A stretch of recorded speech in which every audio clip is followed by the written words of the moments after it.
Hello and welcome everybody back once again to the rookie series here at Valencia, Circuit Ricardo Tormo. I am Mike Nause, and joined with me in the booth today is none other than Bailey Kenyon. Bailey, welcome. Hey Mike, happy to be here opening for a great night of racing as always. Absolutely, as we have here, we got a few people in chat already. Doc Milwee, John Hawley, Potts Weaver, and Pork Chop as well. Welcome, Dr. Pork Chop. We got some hydrates being redeemed. Let's get those underway, as we have plenty of racing ahead here tonight. We got two 2020 races. That's going to be two 20-minute races with a 20-minute qualifying. Actually, excuse me, there's only going to be one 20-minute qualifying. My apologies, because there is only one qualifying for both of the races in the rookies. And then after that, we'll be moving on to our GT4 Open Championship. 45 minutes of these GT4s out on the field, open to all of our Patreon members and server supporters. Super exciting, super good racing ahead of us tonight. And looking at these poll times, currently, I'm looking at Aaron Miller, 140.6, and Steven Music, 141.2. Gaps are currently a little spread. I'm sure they'll close up. I see, oh no, Potts is a quali ban, so he's not going to be setting a time on the board. Naughty. Unfortunate, you learn from it, but at least, you know, it is what it is. But welcome, everyone. I hope you're all having a lovely evening, afternoon, or morning, wherever you are in this fine world. Let's take a quick look at our calendar real fast before we get on into the session. We have, of course, our GT4 Rookie Series that we're watching right now on Mondays, as well as our GT4 Open Championship. The GT2s starting up soon on SimGrid. All of these events you can find with a link there in chat over to our SimGrid. West Coast Championship also starting up. That's going to be at 8 p.m. Pacific time, 11 p.m. Eastern. We have a reverse grid that's going to be at Suzuka next. GT4 Endurance at Bathurst. We have Bathurst Midnight of the Mountain, and of course our main event, GT3 and Porsche Cups. Super exciting and a ton to happen here. Probably should have pulled Patreons, that's okay. We'll do those in the future.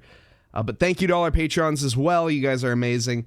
As we have it though, the qualifying is currently underway. Bailey, why don't we head on in and take a look with the black screen of anticipation first though. There we go. Okay. Yeah, beautiful Ruzic Racing Mercedes there with the orange and white. I am excited to see how our rookie drivers handle a very, very technical track that is Valencia. It is longer than it looks. Obviously, 9 left-hand corners with 5 right-hand corners and 1 very, very long straight. But other than that, looking at very, very minimal braking and passing zones other than turn 1 and the I believe that straight on the back end where the number 20 car is. Do have a lot fuller of a grid tonight than I thought, so that is good. Yeah, 22 cars on the field ready to tackle it here for the rookie championships. All of these drivers are, of course, rookies or seasoned rookies over on SimGrid. That is how you can qualify to be in this championship if you were curious.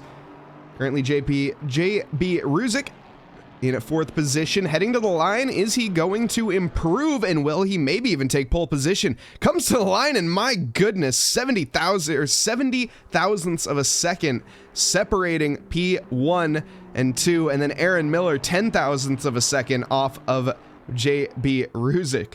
My goodness, this is the Rookie League, not the GT3 Pro Championship that we had.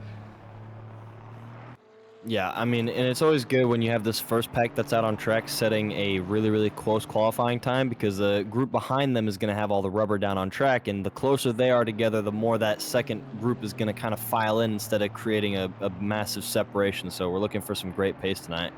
Absolutely. Alan Calvello setting the pace for right now, though, up at a 140.5. Aaron Miller 9/10 off of that pace. Steven Music has improved. It looks like he is coming out to the track once more in that Wolf Racing Camaro, the 466. Ready to tackle it. These very, no, I was gonna say large curbs, but there's no curbs here really. Of course, this is a MotoGP track primarily, recently converted. And I was gonna say it's the most recent track added to ACC, but that would be an absolute lie, as the Red Bull Ring has been added, of course.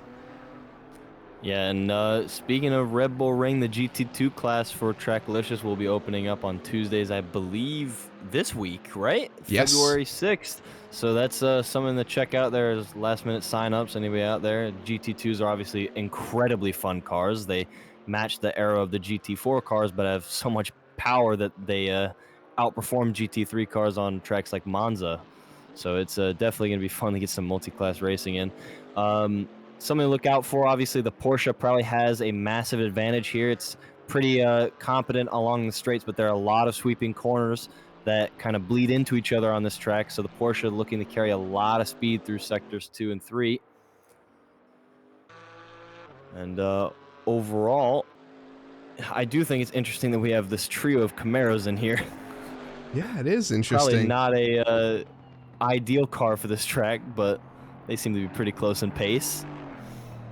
Now, first off, welcome Eric in chat. Also welcome JD Koa. Welcome Xander Zone, Reaper, and everyone that is just joining us. Thank you all for being a part. Was Reaper on a 3-stream streak? You love to see that. Nah, come on, Mike. You gotta say that with a little more enthusiasm. Well, you were. There we go. Okay. Hey. Steal my thunder. Ninja Turtles. Let's go. Fair enough. Fair enough. The Camaro isn't ideal. I honestly, it'd be interesting. This is a very low curb track. There's a bit of elevation here. It's fairly flat, though. We're looking at about 61 feet, about 10 or 18 meters of elevation. So nothing compared to your Spa-Francorchamps, obviously. But it is a very tricky track. And one thing we're going to be seeing later on in the GT Open Series. So in the Rookie Series, we have the weather changed to a static constant. The weather will never change for the races. However, in the GT4 Open Series, it is going to be a bit more random weather, and it's looking like we are going to be leaning towards a bit of rain. And by a bit of rain, I mean we might be needing our paddles and sails out for that session, so we will see. Look, so long as it's not a mix of in-between dry and wet where neither tire performs really well, I think we'll be okay. Typically, no matter the weather conditions, even in torrential downpour, we've managed to keep the races pretty clean. But obviously, we had some very, very troubling weather last week where it just would not work either way, and that caused a lot of carnage, even for our more professional and serious drivers. Yes, I would almost say especially for our more experienced drivers, which is a bit of a not quite what you want to see moment, but, you know, it happens to the best of us. Yeah, we'll leave it at that. I've always struggled with this track so much, I forgot. Yeah, Neo, this track is tough. You know, it's a newer track to the game. Even when it came out, it wasn't the most popular, but it's a very fun one, I gotta say, driving it, especially, like I say, in the MotoGP games. There is the biggest curb on the track you're gonna see, basically. Very, very low. There is one more in... I think there's one more sausage curb that can kind of unsettle you. I can't remember exactly where it is on this track. It's been a while since I've driven it. It's been a while since I've driven. But the number 73 here of Jeff Franks, I think he is going to be starting his first lap. Awesome. Looking forward to it. As we come on board here, the Porsche, great for this track, coming into the left-hander at turn 1. Want to carry as much speed. You have plenty of runoff area on this track, obviously, since it is a MotoGP track. You know, you don't want those bikes in a street circuit, for example, like the Isle of Man. Misses the apex of that corner a little bit, but it shouldn't matter on tracks as wide as these. You just want to carry as much speed as possible. A lot of blind corners and a lot of corners without braking markers, so that is one of the reasons it is so tricky. And not to mention during the weather, a lot of those painted areas you become very, very slippy. You come into this swift left-hander onto this back straight.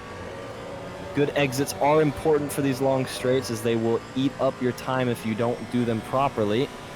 Swift left-hander, and now we move into probably the most technical part of the track here. A left-hander up into a slight left-hander followed by a little right loopy curve, which is like a wide hairpin. Come in here, want to hit your braking perfectly, carry as much speed through the corner. Definitely won't be considering passing anybody in that section. To do so would be very, very dangerous. One of the few right-handers on the track. Big bump for the Porsche, no problem. The suspension can handle it. Want to keep as much grip and speed through this sort of wide left-hander. Obviously missing the apex a little bit there, gets a little bit loose, but still should be a solid banker lap at a 141 something. 141.4, 141.5. 41.92 is the final result there 41.9. for the first lap there of Jeff Franks. Bit of improvement. Good banker, though, to be had just behind the likes of Mason Pierchelski.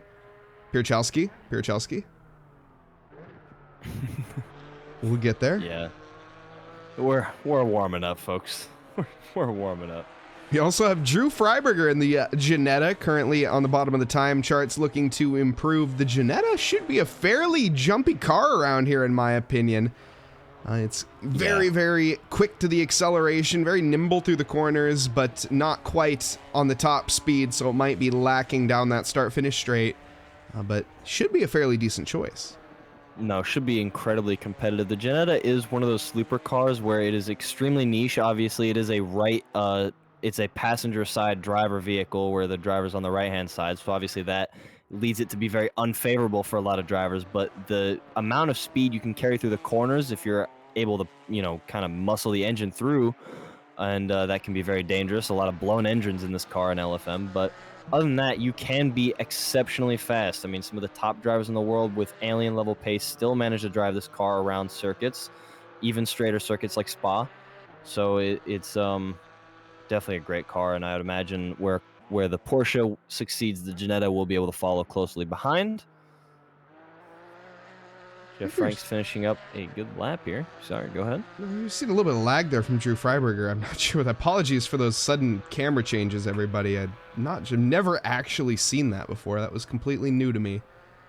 But we have it there. Let's see, Mike Fisher in the number 23 Fisher Porsche V1. Red and black. I wonder if we're missing that livery. I feel like we might be. It's very pretty, I gotta say. I love that red color. Yeah, I was gonna say, I mean, that dark red with the black on the Porsche will always look good. And especially with that kind of chromed metallic look, I don't really think you can get any cleaner than that. Very Porsche. Not really at all, actually, now that I think about it. Porsches, you think of as the businessmen mobiles, right? But not here tonight. Oh, Jeff Franks. Yes. He's being a bit of a hooligan, actually, and drifting it. Now that is improper Porsche etiquette. Businessman mobile and businessman level driving techniques shown by Jeff Franks. At least he's got a little bit of money to boot as far as the businessman's concerned. He has been struggling to keep the grip on that Porsche. I'm not too sure how the track temps look or what his car setup is, but the Porsche typically should be okay through sweepers. So struggling a little bit there, but he's still not out of the woods yet. I mean, he's still a top 10. I'm not sure what is happening with the rest of the quali. I mean, we've seen a lot of invalidations. We've only had 11 drivers that have actually been out on track. Not too sure what's happening. So I think it's a combination of quali bans, and we're seeing quite a few invalidations as well, or at least we saw a few invalidations, but most drivers setting laps. I think this is just purely down to quali bans. In fact, now that I'm thinking about it, there's a list. Yeah, there's John Hawley. John Hawley's saying quali bans. Let me see if I can pull up that list of drivers with quali bans, because I have a feeling it's fairly extensive. Yeah, well, it sure looked like it. I mean, we've only got 3 drivers on track for the second quali stint. That is something you don't see every day here at Trackalicious. Even for the GT4 rookies. I mean, surprisingly enough, despite it being the rookie class, this is probably one of the cleanest and most simple leagues to race in. It's not in a crazy amount of things that happen. And Monza tends to do that. If there's any track to have quali, yes, Monza was last week. Well, so, ladies and gentlemen, you have your answer. Oh man. Welcome, V. Pleasure to have you here. Welcome, Malcolm X, as well. All right, historical figures making an appearance on in the stands. Absolutely. Now, car 75 comes out a little bit late here. That is, I cannot see, but somebody who has not set a banker lap. So this is a little banker lap here. Hopefully no invalidations, because after this, he's got one shot to nail a lap. It is Alexio Gappa, the number 75 Noobs R Us Ginetta.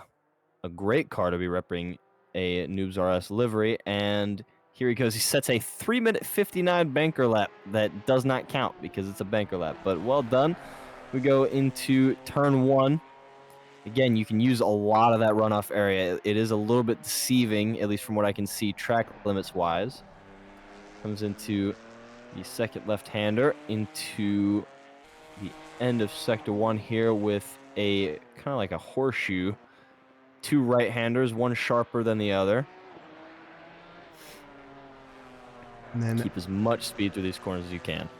75 here of Alexio. Very talented driver, I gotta say. He's been working on it over the past, gone up from the Noobs R Us junior team, and just recently, I think, graduated onto the senior car. I think we have another driver out on track joining us now. Max Tajima? Apologies on the mispronunciation. Tahima, maybe? Yeah? Tahima probably sounds a little bit better, but Portuguese? You never know, because it's Brazilian, it's not Spanish. Don't ask me. No puedo comprender, okay? No posible. Anyway, the number 47 AMG looks pretty good with that clean gray. A little bit of green detailing there on the wheels and stuff. I think he's realizing that he actually didn't get out fast enough to set a lap. Not sure what was going on there in his head, but the number 75 car coming in to finish theirs. This will be their placement in the Noobs R Us Janetta. Obviously, one of the best exits that we've seen out of that corner on stream tonight, and his time looks like it will be good enough for a P9, so a top 10 with only one actual quali lap. That just goes to show you something is better than nothing. Absolutely. Mike Fisher also improving here. Alexio Gappa as well, the Zimbabwe driver. Love to see it.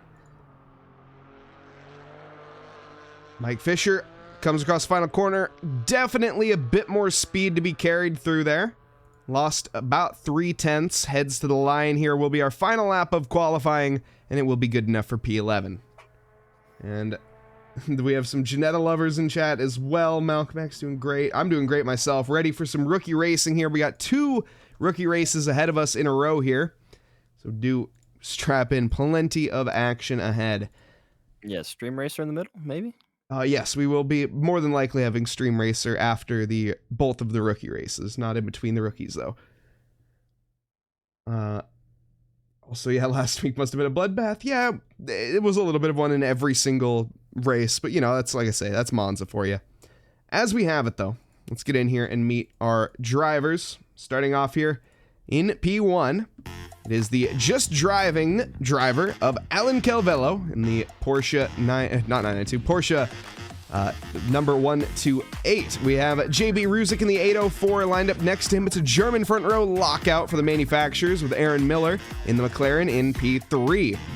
We have Steven Music, 4th quickest in the 466, with Devin Anthony behind him in the Rockefeller Racing Camaro in P5. Will Mentors, 6th quickest in the number 20 Camaro with Mason Pierchelski in P7. Jeff Franks, 8th quickest in the Love Wins Racing number 73 with Alexio Gappa in P9. Kevin Wood rounds out our top 10 in the number 16 Ironman Aston Martin, taking a little note out of Dan Brace's books here. Mike Fisher, going to be 11th quickest in the number 23. Drew Freiberger in P12 with Matt Melanson, 13th quickest in the 818 Black Falcon Team Identica. We have Scott Sullivan in the AMG Petronas AMG, 14th fastest with Rocco Luciano in P15. Joe Khalil in P16 with Omar Perez, the Mexican driver, and a lovely Mexican livery there as well, or Mexican flag livery. I love that livery, my goodness. Omar Perez, P17. Lizzie Alicea in the Noobs R Us Junior car in P17 with Christoph Schinke in P18, excuse me, for Lizzie, and P19 for Christoph Schinke. Adolfo Vasquez in P20, the number 7 AMG with Dan Berg in P21. Pottsweaver 22nd with Mike Freund behind in P23. The mediocre racing number 70 Aston Martin. Brock Franklin, 24th quickest in the Blitzco Racing with Jan Rodrix in P25. And rounding out the back of the grid here, the Brazilian driver of Max Tahima in the AMG number 47. Very, very full grid, obviously, with half the grid not actually being able to qualify thanks to Monza. It's going to be interesting to see how it mixes up here towards the start. Plenty of faster drivers in that second half. So this will be a good test. You got a lot of newer drivers up at the front who get to practice a little bit of defense tonight, eh? Yeah, we'll see. We'll see. Alan Calvello has been fairly dominant in this championship, I will say. I should probably pull up the standings, but also welcome Rubik. Welcome Sump. Welcome everybody. Gonna look like we... So the keyboard and mouse. Not sure what you're getting at there, V. Drive an ACC with a keyboard and mouse. Best of luck to you, pal. Best of luck.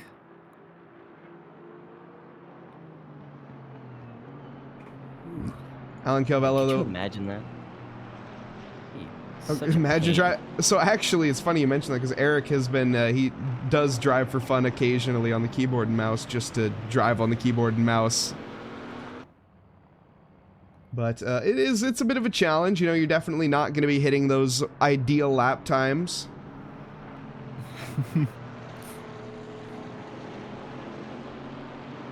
And that should be a good race. Looking here at the standings, JB Ruzic currently in P3. We have, yes, this is the rookies. Usaban, who isn't here tonight, unfortunately, leading the championship. Currently a good bit ahead of Aaron Miller. Aaron Miller sitting in P3 as it stands. Ruzic in third in the championship. Jose Guzman in fourth. I don't think we see Jose on the field either tonight. Pottsweaver fifth. Alan Calvello actually has not had great results in terms of his rookie finishes.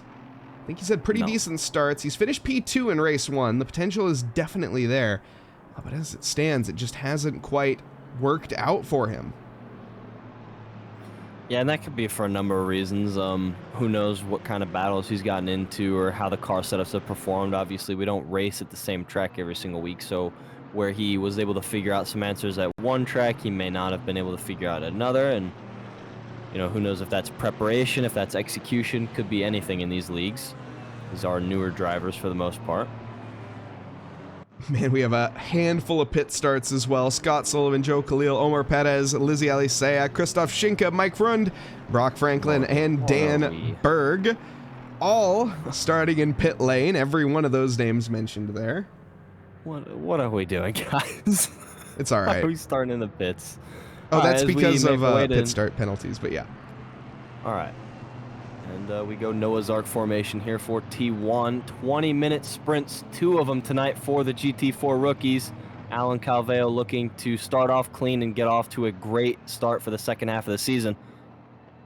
As they approach the Repsol Honda line here at Valencia, we go green, green, green. Vasquez a little out of position at the start. Alan Calvello is off to an immediate storm, though, as they head on down to the first corner. We're 3 wide, challenging for P2 right now, and it's a very quick left-hander. The Camaro backs out very quickly. JB Ruzic steals P2 away there from Aaron Miller, as Aaron now fighting ruthlessly with Steven Music for that final podium slot. Up at the front, side by side for P1, Alan Calvello caught sleeping there as JB Ruzic dives down the inside. There's some contact behind. It looks like a couple cars are off. Matt Melanson and Pottsweaver are involved in that.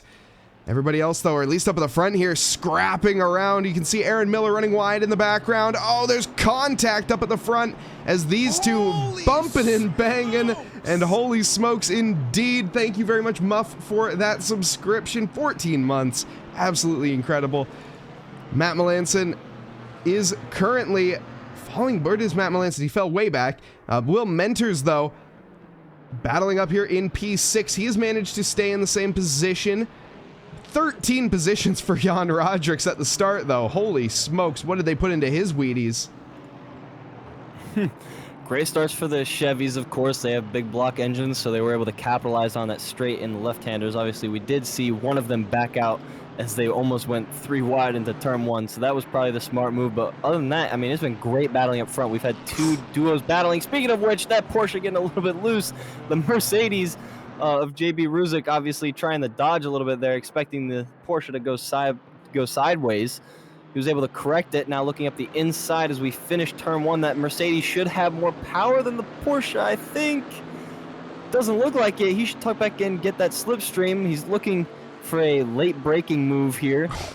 The Chevy just eating all of them up. Holy, the Chevy's going to beat the Mercedes out if he doesn't think twice here. Carries a lot of speed through the corner. They will all retain their positions. That was a massive power difference down the straight. Yeah, the Camaro showing that big block engine, or small block engine, excuse me. I think that it has the, yeah, Porsche, very good at acceleration out of the corners there. The AMG going to be winding up on the straights and very good straight line top end. Steven, though, seemingly all around here, the Camaro looking strong. We may have doubted it earlier in the qualifying session, but the Camaro seemingly dominant here tonight as we have 2 of them in the top 5 and 3 of them in the top 10. Yeah, and I believe these two next to each other, Music and Anthony, are teammates. Judging by the numbers and the pink highlights, I would imagine that even if they're not in a Discord call together, they are having the same interest in mind, and that is to keep Aaron Miller behind them and to tackle Ruzic and Calvello ahead of them. So that's going to be interesting. Obviously, a 2-person dynamic makes for a better team than 1 person trying to climb the field. As we look to a battle of the Mercedes here with Scott Sullivan in the number 43 AMG Petronas, coming under siege from the number 7 of Vasquez, who has a drive-through. So that battle is over. That'll need to be served within the next 3 laps, or else he will be receiving a more hefty penalty. And these rookies are mega talented. Honestly, we're seeing some mega talented driving. Jeff Franks there runs a bit wide, but he's still trying to reel in Alexio Gappa. Alexio with Mason Pierichelski in front. Devin Anthony. Oh my goodness. Gets the overtake onto Aaron Miller in a straight line. The Camaro seems super quick here. Oh, but both of them run deep into the corner. Alan Calvello follows suit. He was leading this race at one point in time. Now just battling to stay on the podium step. Aaron Miller doing what he can to try to find any opportunity, send it down the inside here. It looks like he gets it down the inside of the Camaro. Outside line now, as it's not gonna happen at any time. My goodness, Aaron Miller having to really work for this one. Yeah, absolutely. This track is plenty wide enough, so we're gonna see plenty of guys trying to go too wide. And unfortunately, when that happens, if you get trapped on the outside line, you're eligible for double losses on position. That's what we see with Aaron Calvello. He actually loses both spots when Ruzic made the overtake. Now the Camaro sending it up the inside of this McLaren. It should have grid enough power to make it to this turn 1. Let's see here. As we come to finish out sector 3, they go side by side through every corner. Both these drivers are having balls of steel as they try to send it into these corners. Plenty of grip to be had, though. Not a lot of slippage from any of these cars so far. No, very, very planted indeed. Both drivers giving each other plenty of respect and room as well. Definitely something to look up to. David, welcome, David. And what is next week's track? Next week's track is going to be Zolder. So heading over to the Belgian countryside next week for some rookie racing and GT4 Open.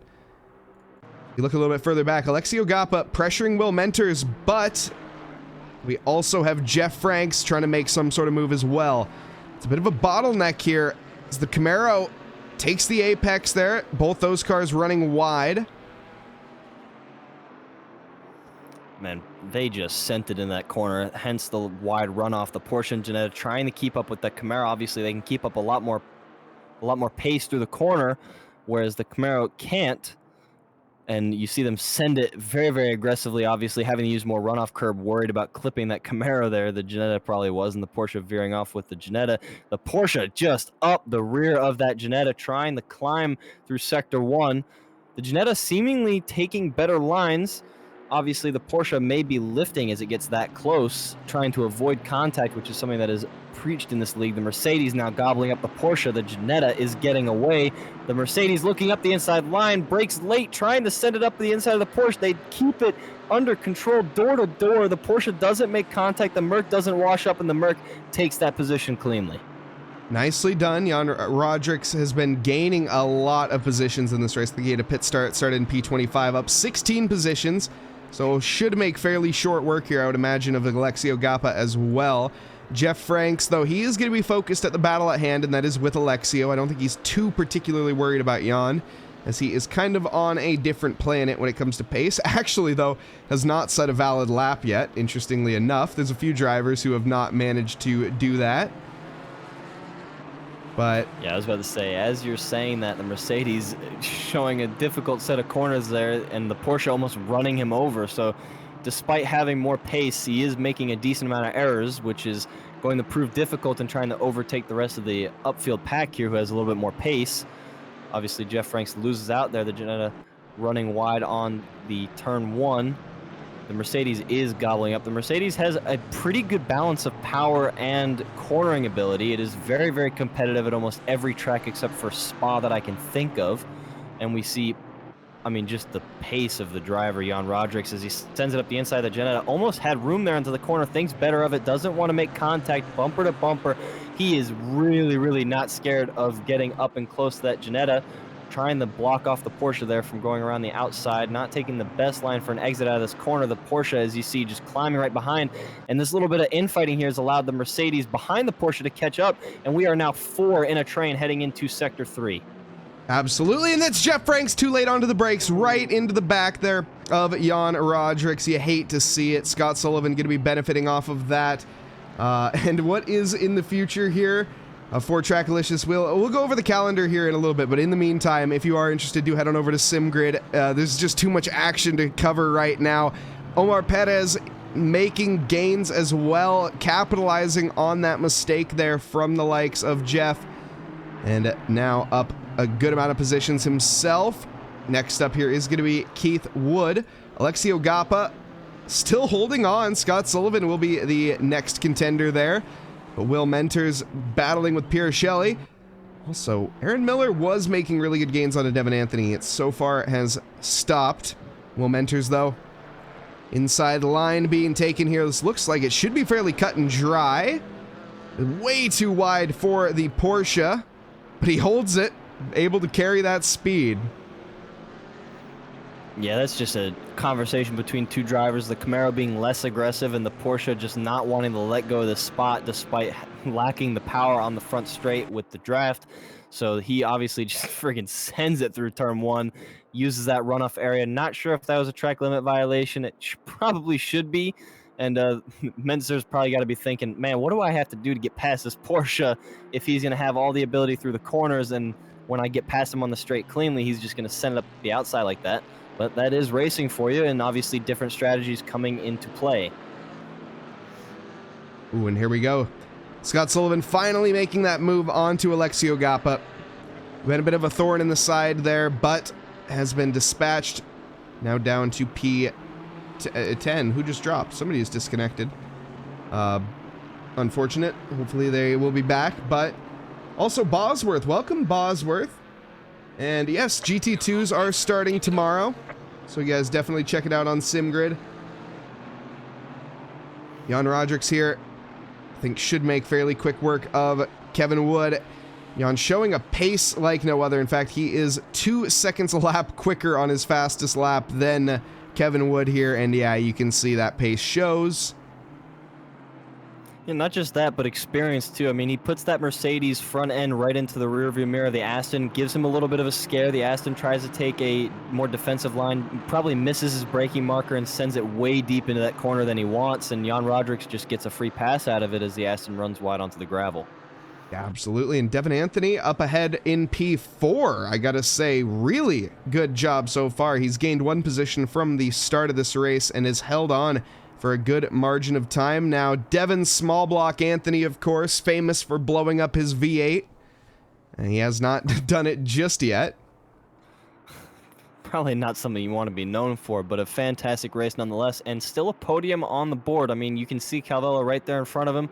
The McLaren hasn't been able to stay up on the bumper of Anthony, even all the contact above in the podium runners, but Anthony looking for a podium here. Calvello trying to salvage the race, what's left of it anyway, in that Porsche. We got 8 minutes to go. We also have a little battle developing maybe between Lizzie Alisea and Joe Khalil. Keep an eye on that as Joe is gaining onto Max. Max had a bit of a mistake, it looks like, going a little slowly here on exit. And Joe here Trying to work his magic through the horseshoe. Takes the outside line. Going to be able to carry much more speed here. The 47 has to run a bit deep. 26 doesn't quite send it. Side's better. Was a little bit too far back to make it happen, but here sends it firmly down the inside, makes his presence known, and gets the overtake done very cleanly. Nicely done there from Joe Khalil. See if Lizzie can do the same. Picks the outside line here. And is just going to bide her time and wait for now. Yeah, and I mean, she should have gotten a good enough view of the Aston Martin to kind of see what she needs to do to get past this Mercedes in front of her. Just kind of bide your time, shove it up the inside with later braking, and it'll be a clean pass. Obviously, 2 Mercedes, so no difference in make and model, but she has plenty of pace to make this pass happen. And the Mercedes slides a little bit there, but as I said, Lizzie Alisea runs deep into the corner, and now this battle resets with 7 minutes to go. Yep, 2 seconds now is the gap, unfortunately, and she's going to have to make that up. Oh, she's going to make it up quickly, though. Almost too quickly. Man, what is happening? She needs to get that red mist calmed down a little bit. That's maybe getting a little feisty at that stage. That's all right. Just got to dial back in, tune it down a notch, and get back on pace. She definitely has the pace to make that overtake happen. It's just all about time at this point. Scott Sullivan trying to do what he can against Will Mentors, a battle for P7 at this stage of the race. Aaron Miller also, I think, has lost another position since we last checked in on him. Struggling, it seems, at this Valencia track. To be predicted a little bit there, though, with the McLaren. I'm not sure what it is about it, but after the Kunos update, and really just in the past year, it really hasn't been as dominant. Obviously, we had an Alpine phase where the Alpine was just the one singular car on track that had multiple seconds on the other cars, but you know, after it's balanced out, the McLaren still really hasn't made that comeback. It has great top-end speed with its gearing, but nonetheless, as we look to this Mercedes and the Camaro, 2 cars who are competitive at a lot of tracks, the Mercedes looking to brake late, try to force it up the inside for the Camaro. The Camaro brakes late and takes a wide, deep route through the corner, but still has plenty of power to make it out. We head into the meaty part of Sector 1 with these 2 right-handers trying to keep as much pace as possible. Don't lose grip. Obviously, make your way onto that green curb there, trying to meet the apex of the corner and carry as much speed as possible.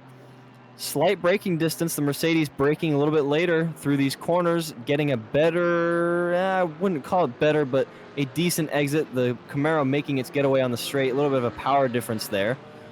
Head into this left-hander. Scott Sullivan is pushing that Mercedes to catch up to the Camaro in the braking zones. A little bit of a difference between the drivers there. And the Camaro, where the car is allowed to accelerate and get up into its gearing, is starting to pull away from the Mercedes. He is eliminating that gap through the braking zones as we head into the final kind of top-end speed sector of the track in Sector 3. Mercedes takes a wider line. Sullivan hits the apex of the corner, carrying more speed. That Mercedes is catching up. He's going to have a great run through turn 1 and with the draft. Takes a wider line, using that runoff curve to the best of his ability, cutting the apex of the corner, taking a much better line. Will he use the draft as he's supposed to, or the slipstream, rather? My apologies. Yes, he will. Look at the Mercedes gobble up that Camaro. Will he send it up the inside with the brakes? The Camaro using that top-end gearing to cut away, and no ground will be made. The Camaro holds off Scott Sullivan's Mercedes. So far, so good. Holding it off at the moment. Scott, though, last time around a 142.7 compared to a 142.8 of Will. Definitely a bit more snappy on his lap times. And looking at the best lap, that's actually currently held by Scott Sullivan. Purple lap time, a 140.5, sitting down in P8 as it stands. He definitely has the pace to work through this field, but currently just held up. I also wanted to touch back down onto that Lizzie battle. Lizzie has gone into the pits. Oh no, what is that? I was going to say, last time I looked at her, she was right on the bumper, but it seems that something has gone terribly wrong. Joe Khalil, though, in a battle. Man, a lot is happening in this final 3 minutes. The Aston Martin looking up the inside of the Ginetta. It is as clean as a pass as you can ask with the power of that Aston Martin. And he will just be gone after turn 1. There is not much that Ginetta can do. No, definitely not. And Lizzie, welcome to chat. I hate to have you here, honestly. I mean, you got next race. Struggling with the car. Yeah, fair enough. I mean, that's unfortunate. And it looks like you got plenty of cheer in chat, though, Lizzie, as you can see. You got, and Darren absolutely true on his statement. So, we all love you, Lizzie, and we want the best for you. Just got to get your head down in the next one. Saw the frustration happen live. Yeah,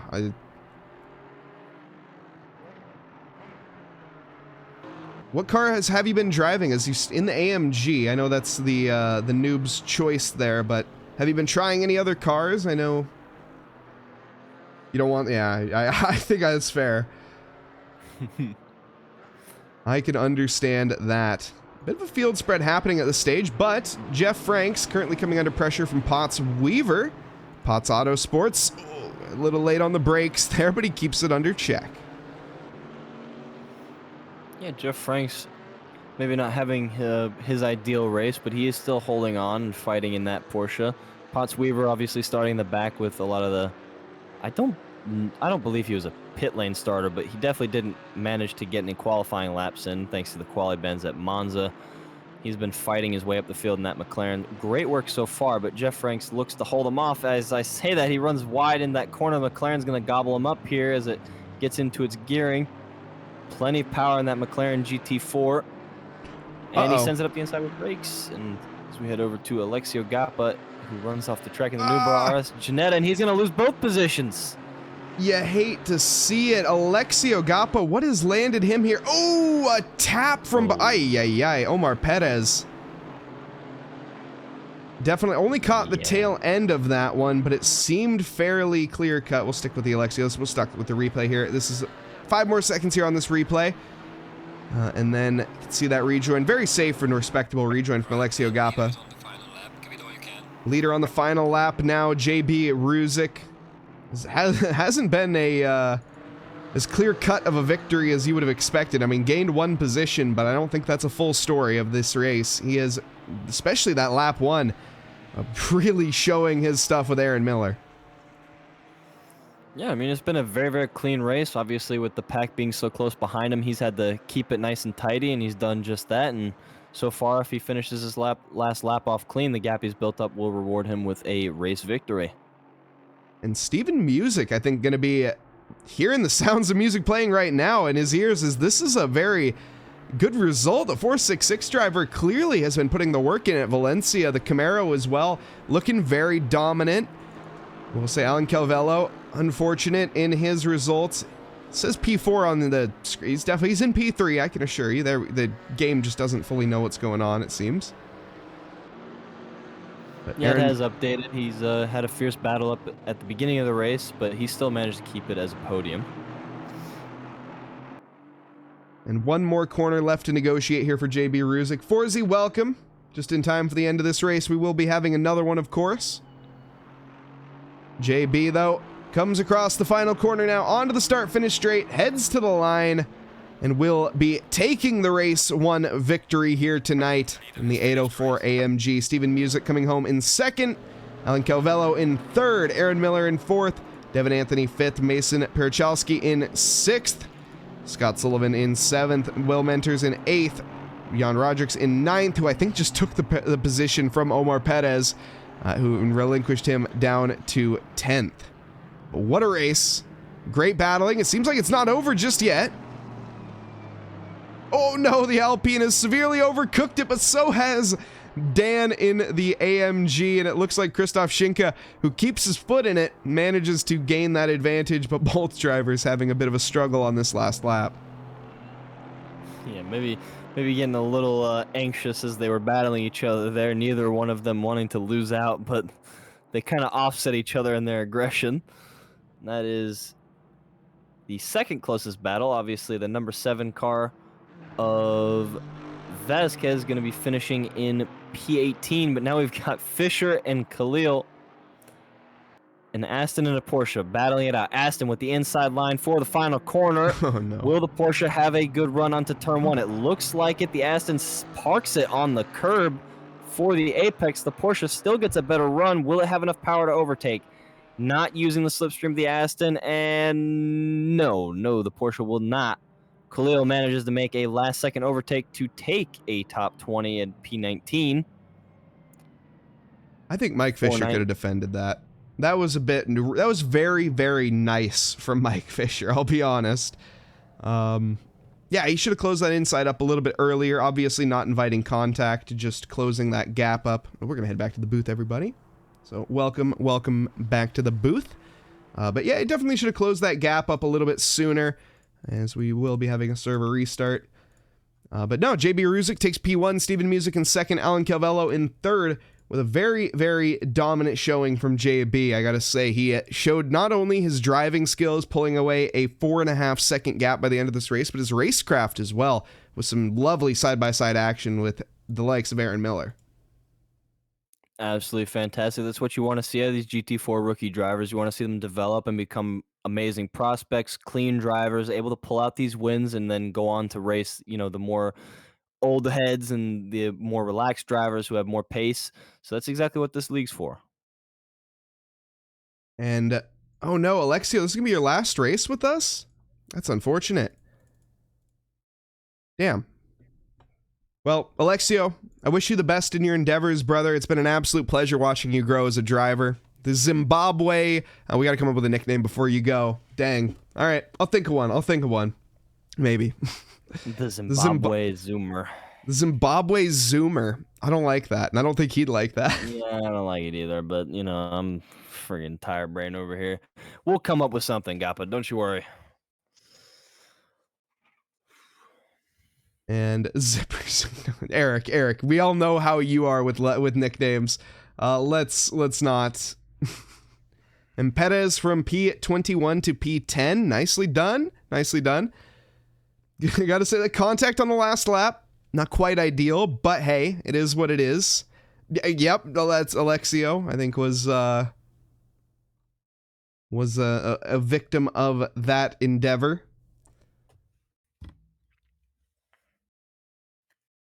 But as we wait for the server here to transfer over, should be coming back up relatively soon. We'll see.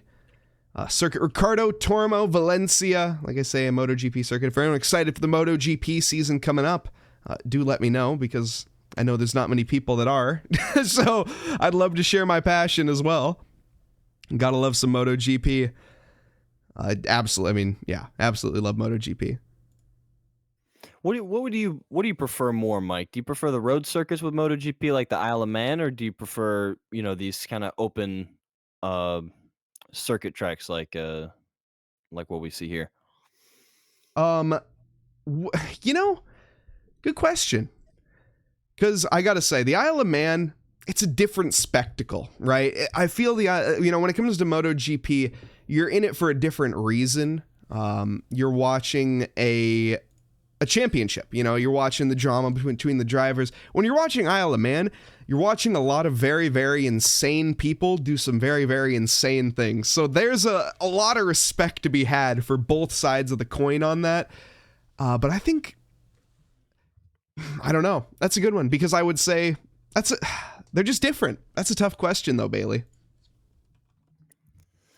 Yeah, for me, I think it just boils down to what I think is just more impressive, and I think the Isle of Man onboard is just nuts. Watching a bike scream at 210 miles an hour down a city street is something that you just can't miss. I can't bring my eyes away from it, even though I know it's nuts. With their head especially 2 inches away from a stone wall at definitely. Hey man, just a different kind of breed is kind of what it takes to go there. Apexio. I actually kind of like that, V. Apexio Gappa? No, not quite. Apexio. Devin Anthony with a hydrate. How's it going, Devin? Great race, dude. Solid result. Hopefully you can manage to deliver a podium in race 2. Love to have you up on the interview step. But yeah, it was a lovely race 1 here.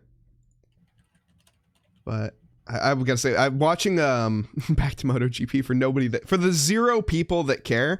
Watching Marquez was Super cool. That guy, he looks so dominant on the Grissini. It's going to be a good season. I think we're all looking forward to seeing what he can do there. And maybe taking his 8th championship, equalizing the legend of Vale.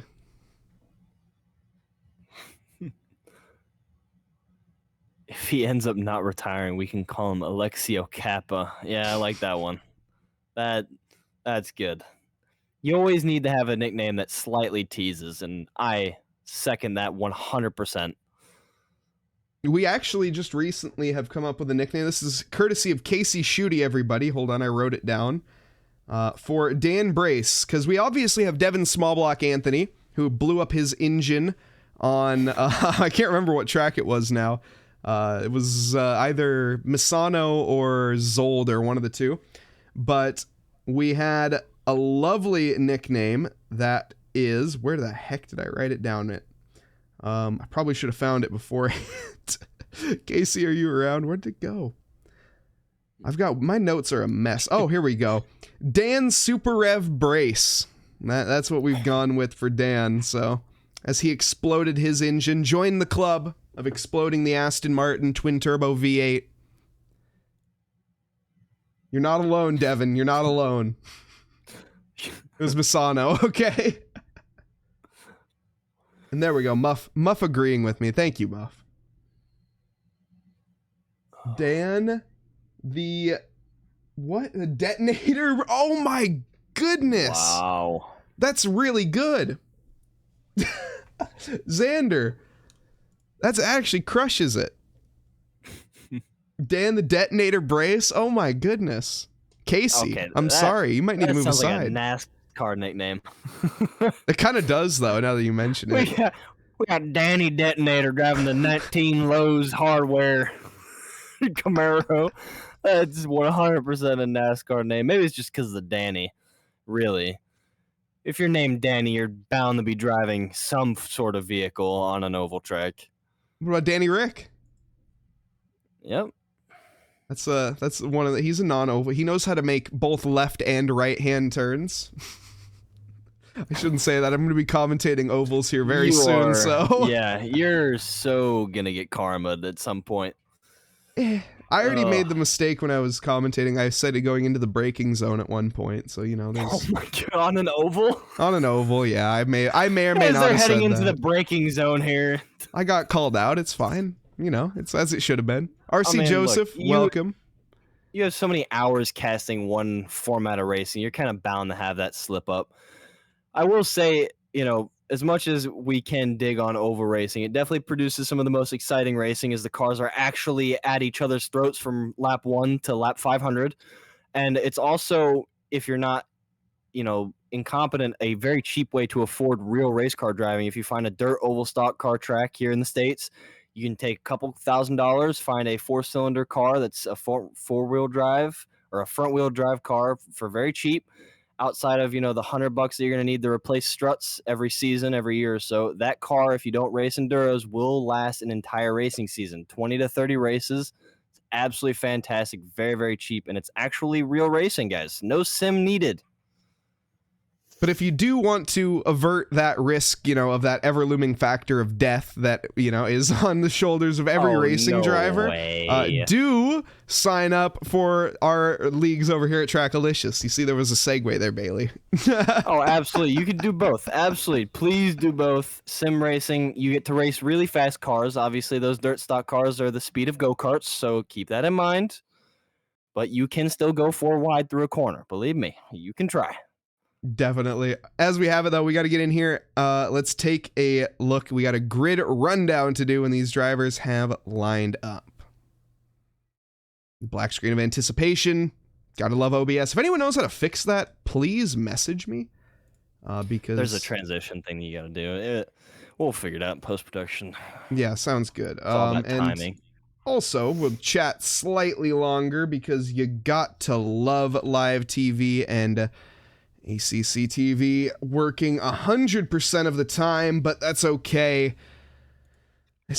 Get ready to get back into it here. Hang on, folks. The anticipation is, in fact, building. There we go. Starting off here, in P1. Finishing the results of this race are determined by the results of the previous. So starting off here in P1, it is going to be the AMG of JB Ruzik, the number 804 Ruzik Racing in the AMG. Lined up next to him, Steven Music in the Wolf Racing in the 466 with an incredible finish in race 1. Looking to bring it over into race 2. Alan Calvello, he's going to do everything he can to take back that P1 in that 128 Porsche. Aaron Miller, 4th in the grid here, number 90. Another one of those drivers that's going to be gripping at it with both hands here, trying to take that P1 on lap 1. Remember, you can always win a race, or you never can win a race on the first corner, but you certainly can lose it. Devin Anthony with an incredible P5 finish as well. Lots of drivers with some really good results here tonight. The number 664 in P5 with Mason Pierchalski in 6th, the number 10.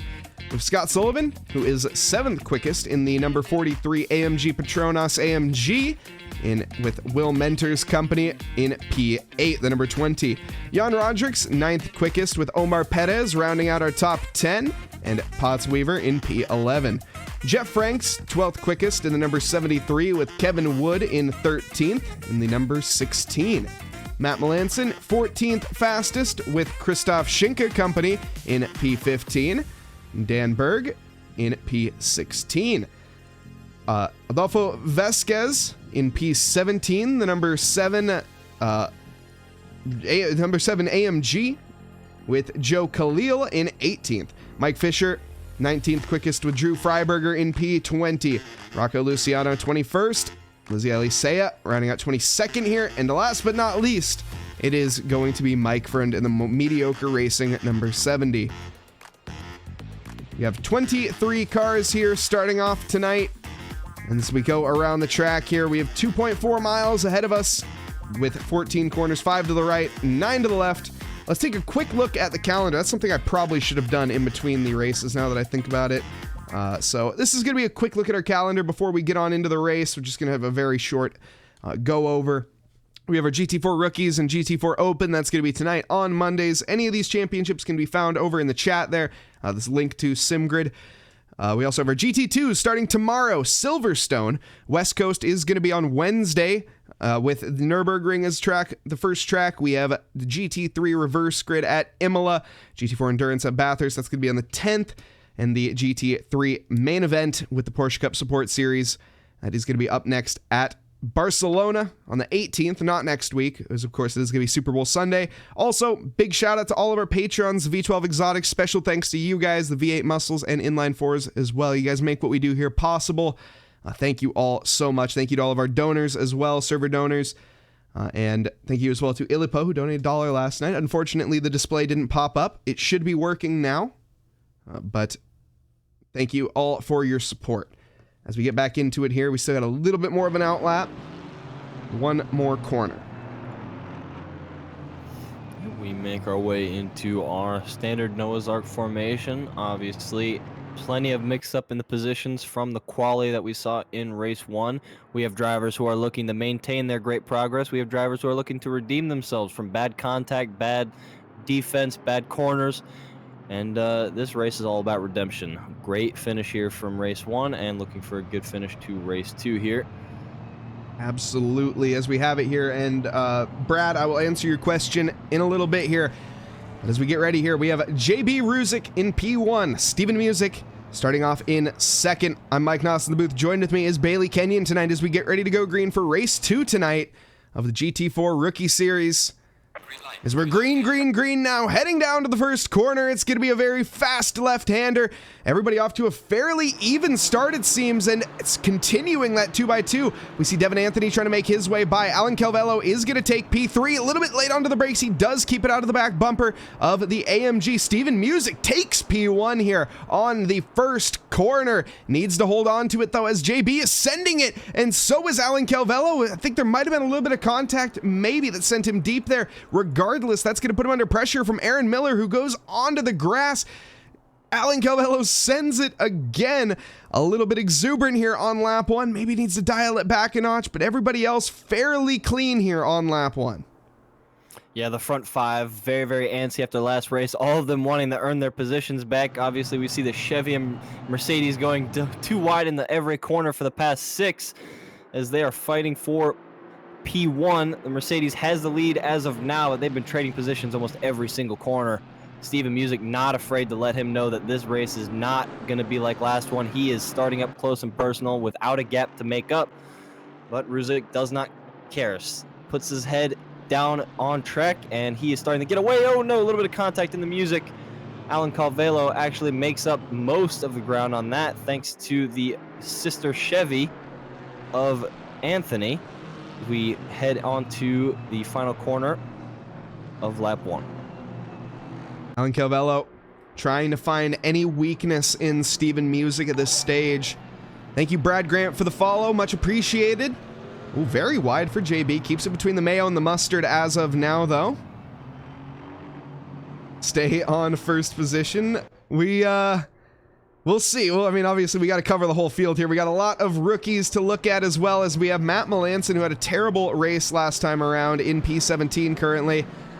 Trying to make it up. Rocco Luciano into pit lane. I'm not sure what has happened there. Hopefully he got sent off track somewhere in sector 1 on the first lap. The Chevy taking the inside line on the Mercedes. Chevy has proven to be one of the best cars at this track so far. I'm not sure if that's the car or the drivers, probably a combination of the two. McLaren sending it up the inside of the Camaro, who went wide on the previous corner. Better run for the McLaren. Now the Mercedes threatening the Camaro. The McLaren able to get away. Now the Camaro has to shift focus onto the Mercedes right behind him. And the pack starts to even out a little bit here as we get to some of the more high-speed sections. Whoa.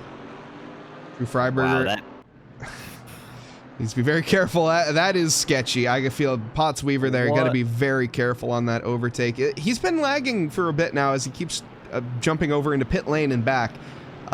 Clearly, latency not quite in favor there. But also, welcome to Marco, and now seems to be a decent time as we have a little bit of time to talk. These drivers not wasting any time with each other, though. But yeah, Marco doing a great explanation of basically exactly how it works. SimGrid has a ranking system, and basically if you are in the rank of rookie or seasoned rookie, you are allowed to sign up for this championship. If you're anything higher than that, you will not be able to sign up. So technically, if you had like a Smurf account, quote unquote, if you wanted to call it, yes, you could join, but what would be the point in that? Because you'd get sussed out pretty quickly, and people would just ask you to leave because this is just a fun championship with nothing on the line. Yeah, I was going to say, while there is no stewarding for this league because of the newness of the drivers, there is admins who monitor these races. So if you were to come in and show pace that is on par with our GT3 and professional drivers, then you would obviously be asked to leave and no longer allowed to participate. Now, Alan Calvelo going wide after gaining the position back from Steven Music, and Alan Calvelo just not able to rein in that Porsche. I'm not sure what is going on, but it just seems to be a lot of misbraking and deep corners for the Porsche. Not a great night. Aaron Miller with the McLaren able to make up a spot on Devin Anthony. I believe they're actually in the same position, but you know who's happy in all of this is JB Ruzic, who is just climbing that gap, trying to build and continue what he started in the first race.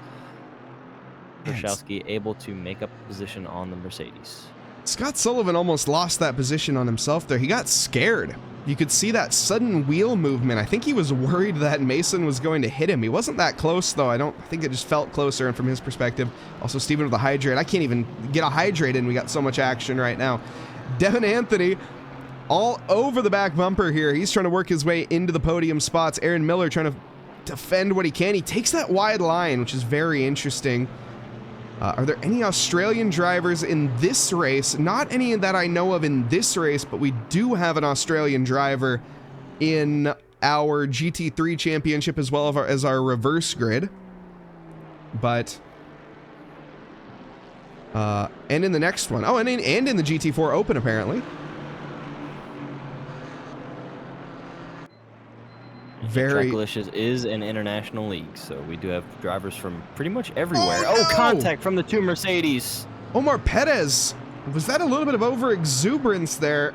He returns, though, side by side, but he does give it up. Let's go back and take a look. This is the replay, everybody.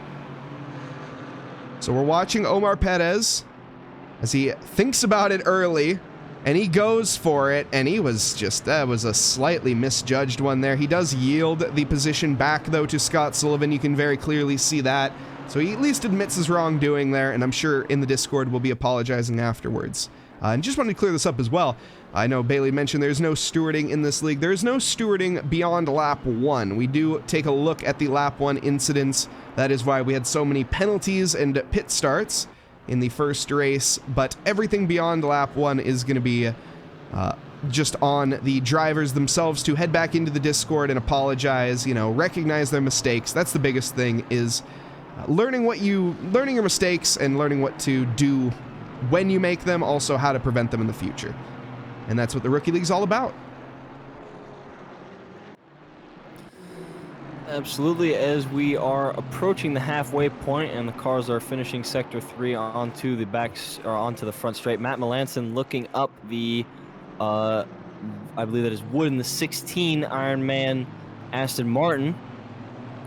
And we've got a 3-way train with a Chevy in the front. Not 3 cars that you often see together, even in GT4 races. And looks like the Mercedes looking up the inside of the Aston Martin. Will he have enough speed? He should. Will the Aston Martin be confident enough to send it on the outside line? The Mercedes gives space, so he doesn't actually have to take that wide of a line. The Camaro probably winning more out of that than either of those two. Aston going a little bit wide there, keeps the throttle down, and the Mercedes goes incredibly wide, so none of them are actually making up any ground yet. Probably losing ground as that Alpine starts to catch up in the back there. Yeah, Matt Melanson tried to take a trip over to Barcelona there for a moment, went a bit too deep. Unfortunately for him, though, I don't think he will be picking up a warning for that, as I doubt he gained any sort of time on that. And we also have Nacho Donkey 19 cheering on Ruzik and Rodrix. You'd love to see that. Awesome name. Twitch names. Lord have mercy. As we are on to continuing this battle with Matt Melanson and this train, we've still got 2 massive trains of cars. I mean, there has not been a lot of separation. These drivers are keeping it tidy and just really looking to gain positions after that last race. Obviously, there must be a decent amount of antsiness or confidence that you get from starting in the same position you ended the last race. Ooh, contact from the 2 Mercedes. Berg going to be letting off the gas there, not gaining any time, probably losing time there, as the Porsche of, I believe it is Jeff, is catching up now. Upset you loss. Thank you very much. Welcome. Hope you're having a lovely evening, afternoon, or morning, wherever you are in this fine world, and hope everyone's enjoying this action ahead of them. We got 11 minutes left to go of the Rookie League. And we have a full on-board lap from Devin Smallblock Anthony. All right. We'll definitely get that. Let's see here. Whoa, Alan Calvello still overdriving that Porsche. He's managed to hold on to P3, but he is pushing so extremely hard. Devin Anthony, we'll get that one next time around, as we have more or less just begun a lap, but a little into it. Scott Sullivan seeing what he can do as well. Yeah, I mean, as we see Alan Calvello, I wonder how much the pressure is getting to his head. I mean, obviously race 1 had lost a couple positions, and now he's under threat again from a faster McLaren. You know, I wonder how much he's just getting in his own head as we see all these mistakes. It's really just costing him. It's not actually the other drivers being that much faster necessarily. It's just all the late braking and missing out on the grip in the corners by blowing the apex. It's just been a bad night for Calvello. Still plenty of time to catch up, though. 10 minutes to go. Yeah, most certainly. 2.5 seconds, or 2 seconds, is the solid gap to Steven Music. Steven is going to be ecstatic with this result if he can hold on. He just needs to keep driving. I don't think he really cares whatsoever about JB. I think he just wants to hold on to P2 at this stage, and smart thinking on his part. I think JB at this point is just too quick. He is the only driver currently in the 140 lap times, 140.7. Actually, I lied, actually. Omar Perez is also in the 140s. He is the fastest lap. But JB Ruzik, one of the only drivers in the 140s, so gonna be pretty hard to match. As we have, though, let's get that full on board from Devin Smallblock Anthony, who is now under some severe pressure.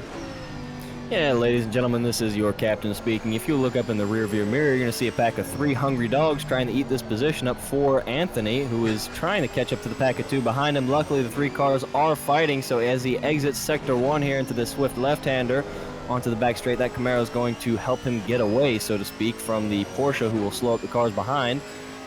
So far, a great performance from Devin Anthony as well. The sister Camaro of Steven Music, maybe not having as great of a night, but fantastic 2 P5s so far as we make our way onto the weird horseshoe here of right-handers in this awkward hairpin. No real braking marker there. You kind of have to feel it out with experience. He's going to tuck it in nice and tidy on that right-hand corner. I mean, just a smooth driver, and that is what will earn you a top P5 spot even in this league. It is hard to get.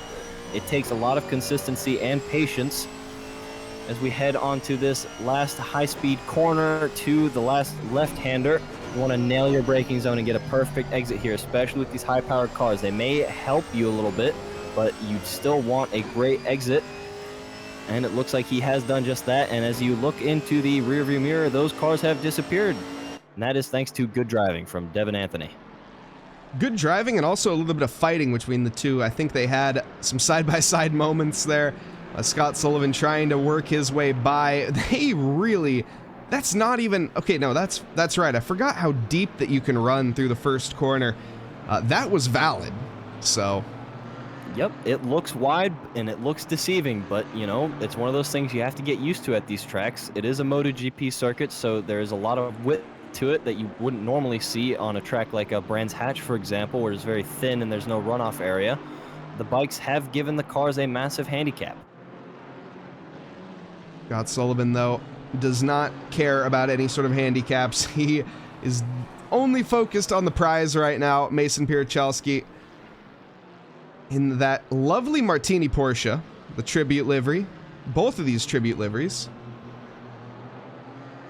Silly names, silly nannies racing. I will say, as we have a little bit of a lull, this is a livery that I want to take a little bit of a deep dive on. What a livery this is. A little bit of damage, though. Let's not pay any mind to that side of the car. Maybe we'll switch to the other one. Yeah, there we go. That looks a bit better. There's not as much damage on this side of the car. Wow. The lovely... Those look pretty beautiful. The Mexican flag down the side as well. Or Mexican colors, I guess. Not really Mexican flag.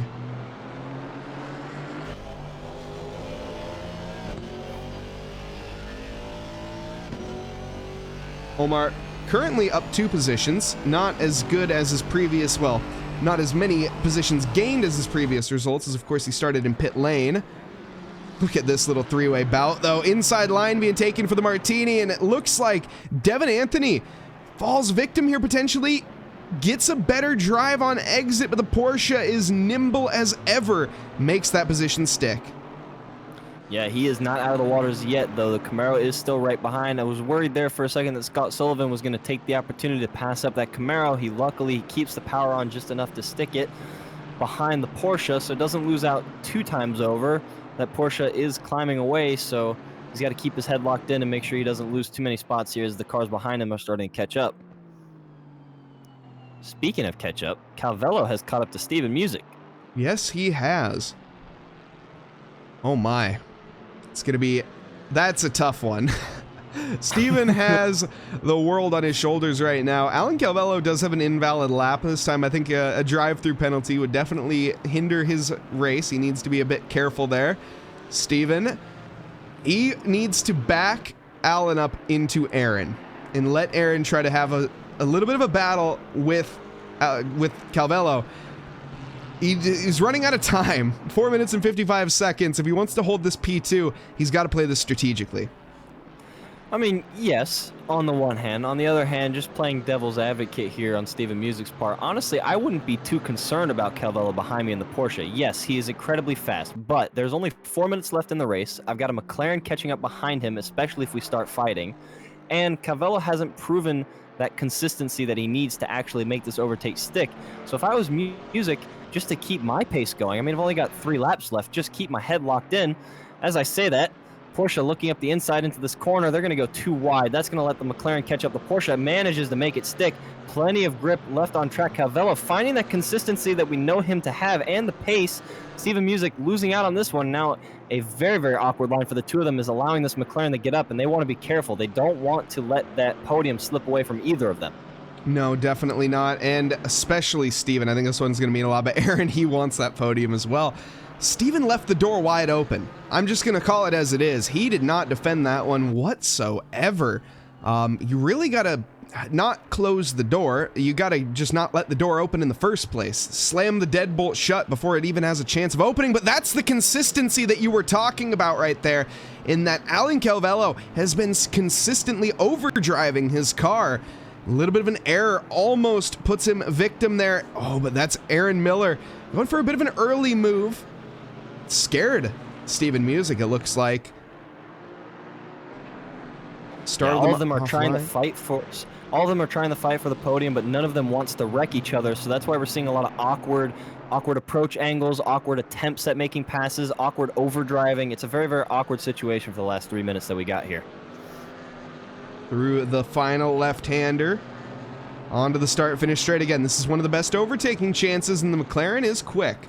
Taking a look at the speed traps, Aaron Miller is quickest in the speed trap over Alan Calvello, currently by quite a big margin, actually. Aaron is at 236 kph, Alan Calvello 231, so there's a 5 kph difference between those two, but when it comes to the Steven Music, even more, actually. Yep, and we're seeing that speed carry in through those two left-hand corners. The McLaren makes a very, very clean pass, actually really finding the grip line on the inside there, and he's made that move stick. Now looking on to Calvello, and now Steven Music is worried about losing this podium.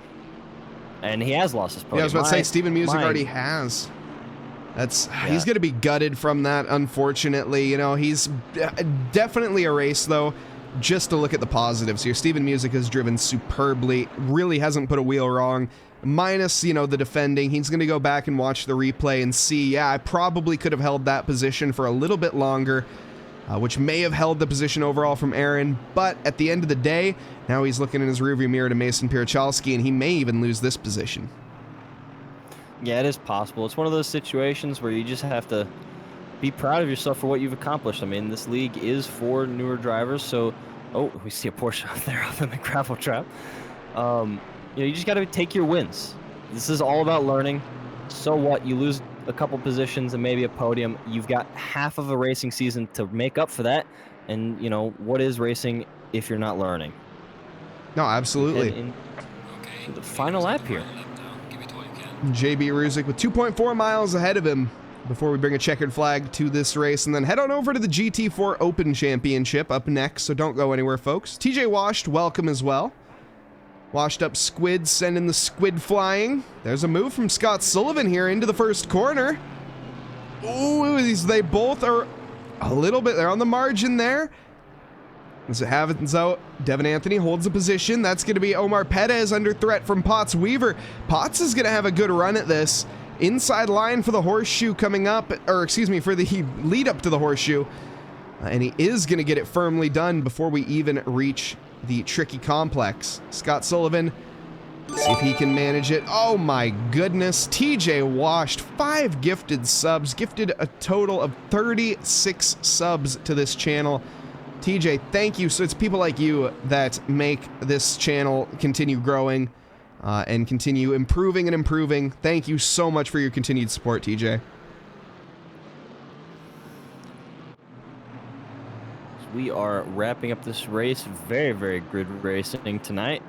Almost everybody surviving, and AB Ruzic is walking his way to a checkered flag and 2 P1 finishes. Amazing stuff from rookie driver. Just kind of lapping his other Mercedes here.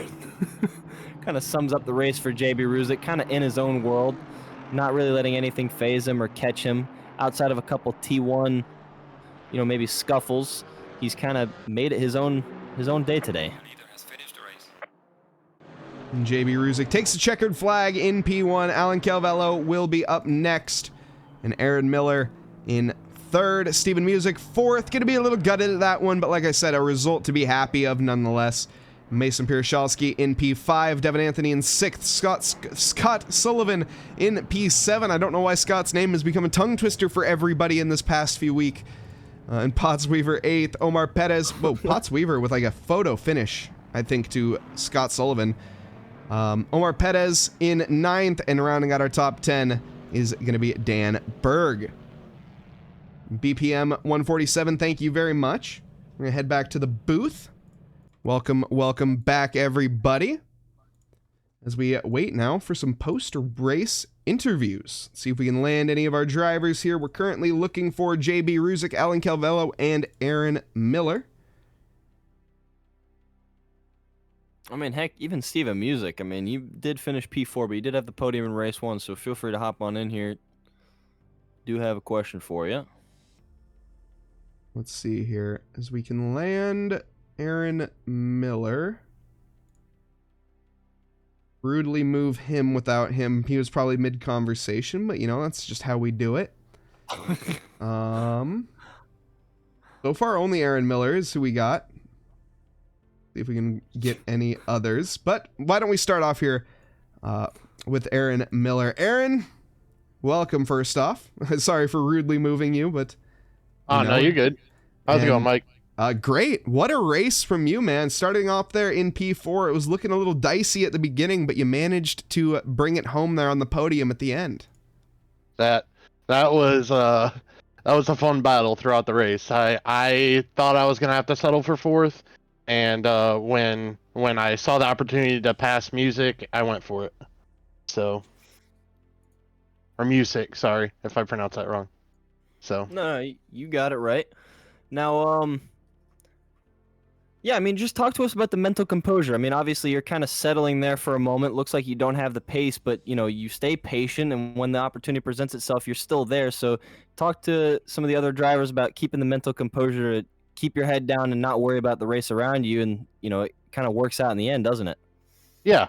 So I knew I had to be patient because I wasn't sure if the Porsche and Music were gonna get together or not, and so I was waiting for the opportunity. So I was like, all right, I'm just gonna be patient. If the podium's there, I'll go for it, and if not, I'm okay if I have to settle. So tonight was all about just hitting my lines the best I can, and yeah, being in it for the long haul, hoping that I could be in the position I am. Absolutely fantastic. Great racing from you. Thank you. We do have Steven Music in the green room.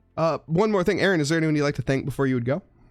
I would like to thank my family and everybody in chat. Awesome. There you go. You love to see it. Apologies, our chat, by the way. Our chat, I accidentally pressed the wrong button. You love to see that. So don't pull an Eric, Mike. Don't pull an No, it's Eric. all good. It wasn't that bad. No. Aaron, thank you very much, and good luck. I know you got to head on over to the Open, so I'll let you go. Do you want me to move you back to your garage Yeah, there? sure. Yeah, I can do that Thank for you. No problem. So that was Aaron Miller, everybody. Once again, just gotta... There we go. Send him on back down to where he came from. And no, Yeah, Steven, come back. Steven, come back. Just dip. Steven, get over here. Unfortunate. Yeah, he dipped. He didn't want to be questioned. Just Steven, it's still settled open for the for P4 you. and said, nah, I'm not about that life. Unfortunate, but now, Stream Racer, guys, this is probably one of the most sought after events in the middle of intermissions here in the ACC community. It is Stream Racer. Mike will take you through it. Take it away. Absolutely. This is going to be, of course, the the main event, maybe. Thank you very much, by the way, everybody, for the nice words in chat. You guys are awesome. But let's head on down now to some Stream Racer. So let's get on into the track here. I probably should have loaded a track beforehand. We'll go for Monaco. Yeah, Monaco. F1 season coming up here soon. And once again, Bailey, I think gonna be heading out here for tonight. So thank you very, very much for commentating alongside me. And unfortunately, I know real life got a little, it's all good. Like I say, thank you, Bailey. Yeah, no problem. I hope you guys have a great night, guys. as real life illnesses obviously come in priority here. So yeah. But exclamation mark race, everybody. Let's get on in it. Let's have some racing. As yeah, no worries. Welcome. Yes, everybody already getting into it. Thank you all so much. Exclamation mark race. If you guys are interested, what is this? What are we about to watch? It's Stream Racer, obviously. Now, what does that mean? Basically, you guys are going to be put against each other in an AI car. I'll even get in there. Why not? I've had some pretty good results lately. If it's not your result in the GT4 Open, this might be your in the rookies. This might be your chance. Some Stream Racer. We got 8 drivers involved as it stands. But of course, everybody will be put up against each other, and you can type exclamation mark boost in chat to go in a straight line very, very quickly. As it stands, we have Reaper joining us, Rally, Cass, Mel's, Devin Anthony, Doc Milwee. We got Eric, we have Lizzie, and we have Jays joining us, as well as me. Let's get this started. 1 minute on the clock, everybody, before we get on into the race. Very casual. Chrono in here, you love to see it. Beak, welcome. Ooh, a potential MotoGP fan. Or at least just a motorcycle fan. As of course our other fellow commentator, Steven Tomazic, has recently been on his motorcycle endeavors as well, so. But not your days, Mel's. That's alright. You'll come back and get him in the next one, I'm sure of it. There was a few drivers that had not the greatest race in this one. Valencia is a tough track. It's a very, very tricky track. The GT4 Open is going to be no difference. It's going to be even more challenging, as I will not take a look because we're getting into this. Let's go see how long we have, but it's okay even if we're into the quali. Ooh, he dabbles with the track days. Interesting, interesting. What bike you got? Let me know. As it stands, though, let's get on into this. We have Monaco at night. It looks like it's going to be Doc Milwee or Mel's starting in pole position. Hard to tell. Mel's is off to the start and into the lead. And it looks like Doc Milwee is going to be hitting that boost pad strong at the start and taking the lead as they go through the Candy Cane Bridge. It's bumping and banging throughout the mid-pack as Lizzie is weaving, and Lizzie and Reaper are off into outer space. They both of their people need... Oh my goodness, Cass, actually his people need him. Chrono taking the commanding lead so far. Eric, the other Trackalicious admin, is anyone going to hit the jump here is the question with an exclamation mark boost. Eric goes a little bit late on the boost, which sends him through the corner deep. Doc Milwee is going every which way. Chronotis has gone for a brave boost as well. That has not resulted in a great landing. Jays is off to the sides of the candy canes, but he's stuck on the concrete. Chronotis has a respawn and is side by side with Rally Dutchy coming through a drag race, but Chrono takes the bullard there. As we go into the grandstands, we can see the crowd is cheering, and there is chaos and carnage on the track. Oh my goodness, Jay has gone behind the grandstands. This is front row seats, everybody, as we have our leader, Rally Dutchy, currently coming through the famous straight at Monaco, heading towards the famous Monaco jump. Oh, and he misses the bullard. Rally is one of those drivers who tends to do exactly that. He favors the bullards. It's an interesting strategy that Rally takes there. Mel's, though, close behind with Devin Anthony as they go through the boost pads. Rally strong in the lead, but Devin Anthony is going to get by Mel's as he has a contact to the barrier. Rally into the grandstand sector here. There's only one more hairpin to go, the horseshoe sector, but Devin Anthony coming zooming from behind. Can he take it? Gets the lead of the race here. Needs to be very cautious. Don't use a boost at this point. Coming through the final few corners, Devin Anthony should be able to take this one. Rally Dutchy isn't able to answer, and we do have our winner, Devin Anthony. Rally Dutchy in second. Chronotis battling with Mel's here to the very end, and it looks like Chronotis will take the podium. Mel's in fourth. I'll be coming home for a nice, comfy fifth. And Doc Milwee in sixth, and a lot more drivers struggling for the positions. Eric in seventh. Jay going to be coming home in eighth. Reaper in ninth. Lizzie in 10th. Cass in 11th. Beak in 12th. And, man, normally we got some beginner's luck. Beak with no beginner's luck this time around. P last. Oh, never mind. It wasn't even P last. Oh, no, it was. It was P last. Devin's first win. Devin Small Block Anthony, when you're driving a small little 4-cylinder sedan, it turns out you got pace. Rally's also a very quick driver, it seems, in this Stream Racer, and Chronotis sneaking in a podium every now and then. Hope everyone enjoyed, as who doesn't enjoy a good little bit of Stream Racer? Let's leave the results on screen here for a moment, and I'm going to pull up the ACC server just to see where we're at.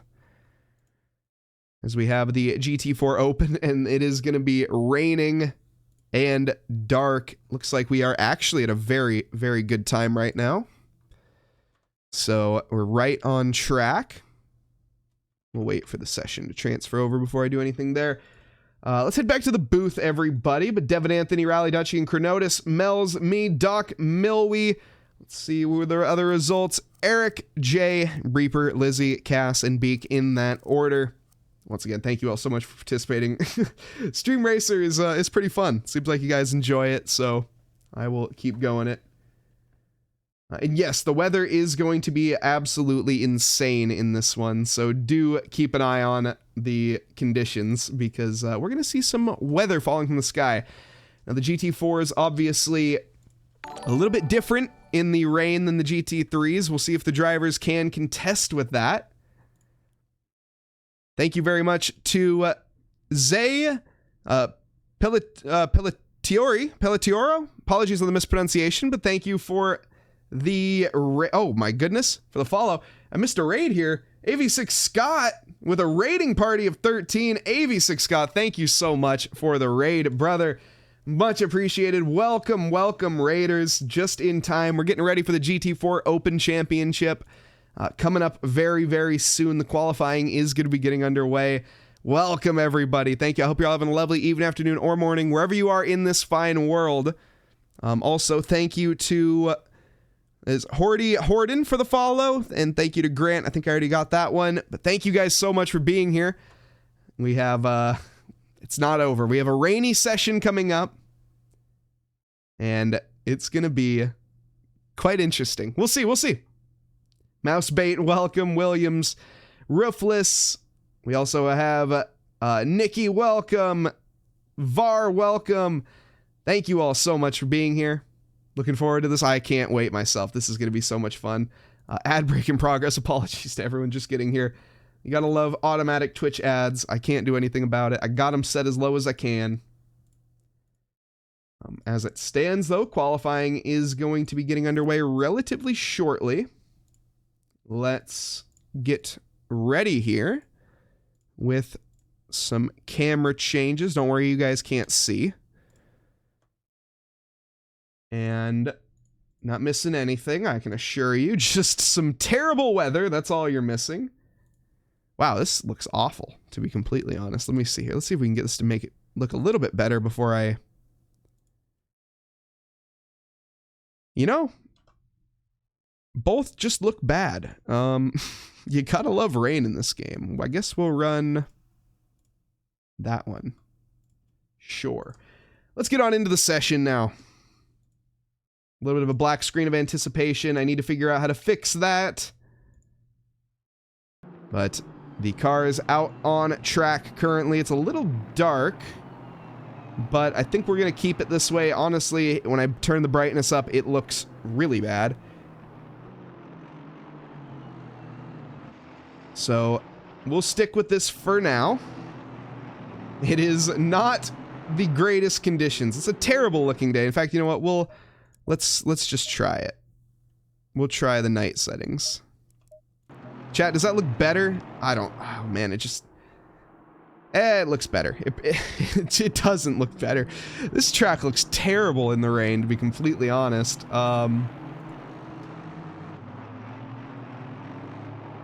But here we are. Let's get on board with Dan Brace. Now, Dan, multiple nicknames he has been given now in the past.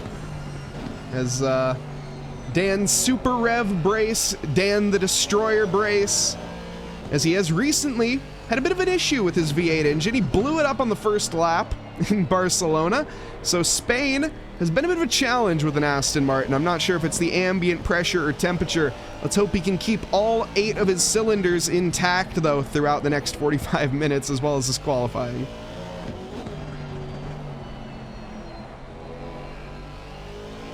And yes, lots of fog here. It's very, very gloomy. The skies are just abysmal. And it looks like, we'll take a look at the conditions here. It is wet, but drying. So the second part of qualifying, those drivers might have a little bit of an advantage. Now, in the practice sessions leading up to this, we saw some monsoon rains during race conditions, so it could be anything from this very light rain into a flooded session.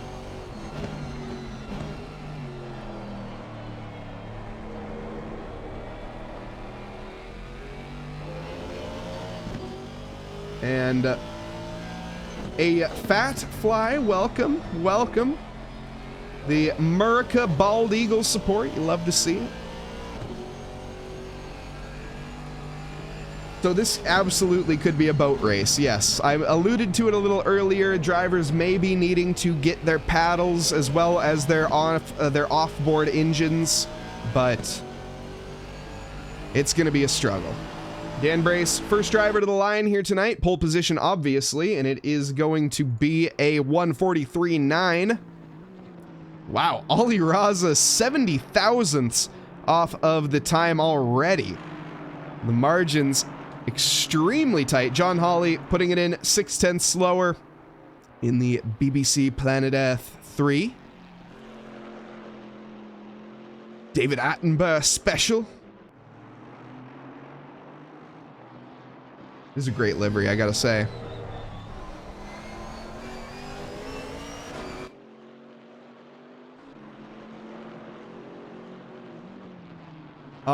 Yes, 7 hundredths, but 70 thousandths is, yes.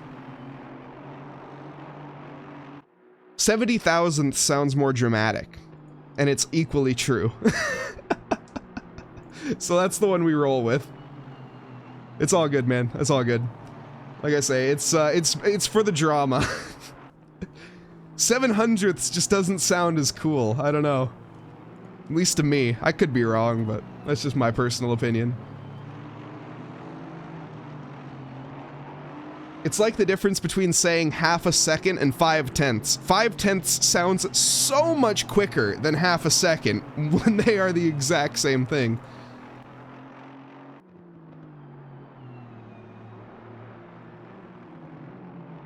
But regardless of conversions of time, we're not focusing on that currently. Ollie Raza, he's trying to convert this lap time into a pole position. Can he do it? It looks like no, he can't. 1/10 is the difference now. 100, no, I'm not going to do that. 100 thousandths of a second, though.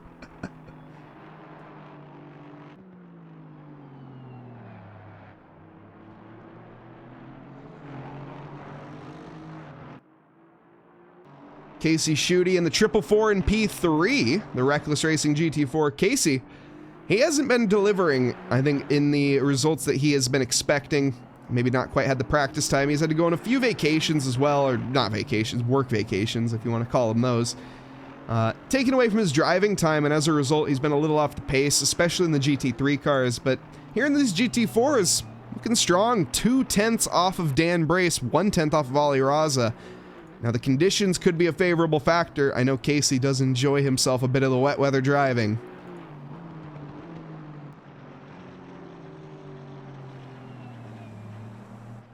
And Aaron Miller, who is a participant in our rookie race, currently pole position for the red plates, but 4th position overall.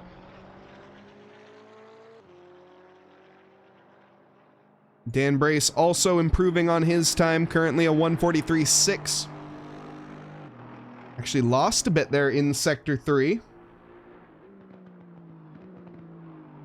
Now, coming through the final corner, onto the start-finish straight. Gets on the hammer now, the Aston Martin. Currently not looking as quick as I would have expected. Dan Brace only 6th quickest in the speed trap. Only 10 drivers, of course, have gone through it. But the McLaren, very, very dominant in the straight line. Aaron Miller with potentially the right car pick. We'll see these conditions, though. I know the McLaren can be a bit of a struggle. So far, seems fairly planted. Aston Martin's looking good. And John Hawley sneaking into that Camaro. Quinn Smith in P12, John Hawley in P5. Oh, well, obviously, Quinn Smith hasn't set a time. What am I talking about? 19 drivers on the field here tonight. Oh, T-Swizzle 2022 of Professor Chronotis parks it up. I do not think he will have time for another lap, so that will be the end of qualifying unless he gets out immediately. Oh, he is getting out immediately. Never mind. So he will have enough time.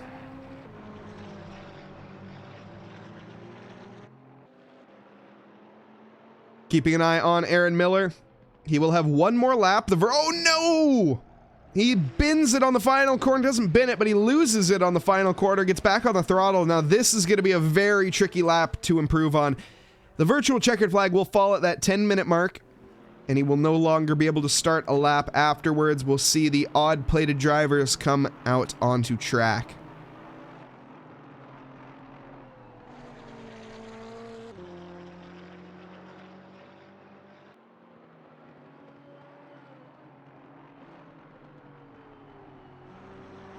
We'll keep an eye on Aaron a little bit later. It's up next to the line. Casey Schutte with no improvement. Dan Brace does improve just slightly. We also have Justin Beachley, currently sitting in 8th. 10th up on his lap. He needs a bit more than that if he wants to gain his position.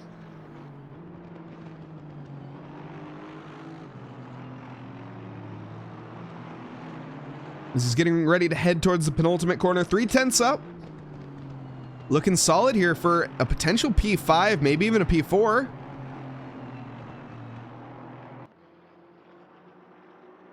There is a very vast difference, a good gap to slide into if you can manage to put the time in between Casey Schutte and Aaron Miller. A nice 6/10 gap. Is Justin Beachley going to find it? Heads to the line. And it looks like, yes, he is going to find that gap. Slots himself nicely in the middle of those two drivers.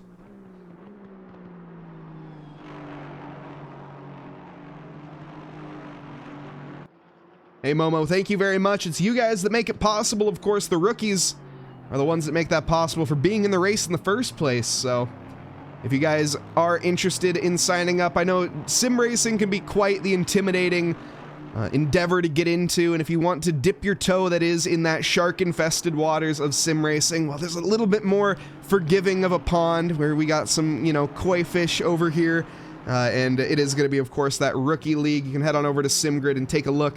With still a few more races to go. Obviously, there's points on the line, but let's be real here. Nobody really cares about the points. It's all about the learning experience and the fun that you have and the people that you meet along the way.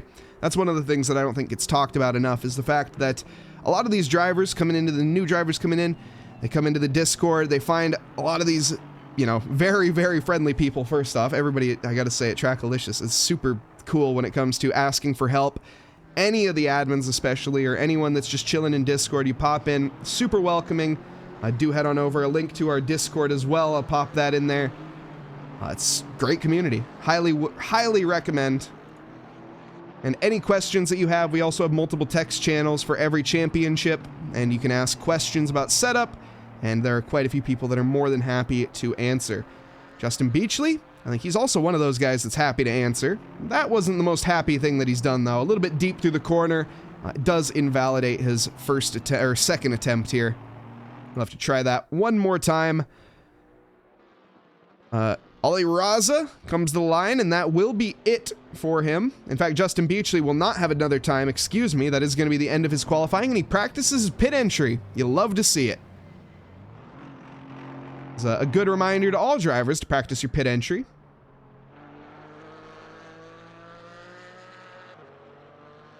Yeah, AV6 Scott. So I do have a sneaking suspicion that due to the track and weather combinations, that might have something to do with the lack of drivers showing up in this session.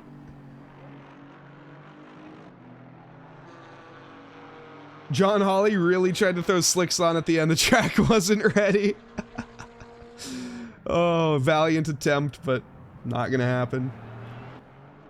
I also like Valencia, Scott, but I know there's a couple people out there. So one thing that I was talking about with Casey Schutte, he was saying the paint here, if you touch, just as so, put your tire onto some of that paint that is on the outside of the track, you are going to be pirouetting faster than, well, I don't know, something than like a Lamborghini. I don't know, what's quick? And a lightning bolt? Sure.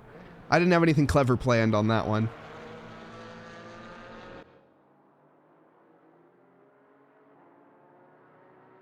All of the evens are going to be in the back. Yeah, the qualifying definitely looking a bit more favorable for the odd-plated drivers as the weather conditions are improving, but that is just how the sword falls sometimes.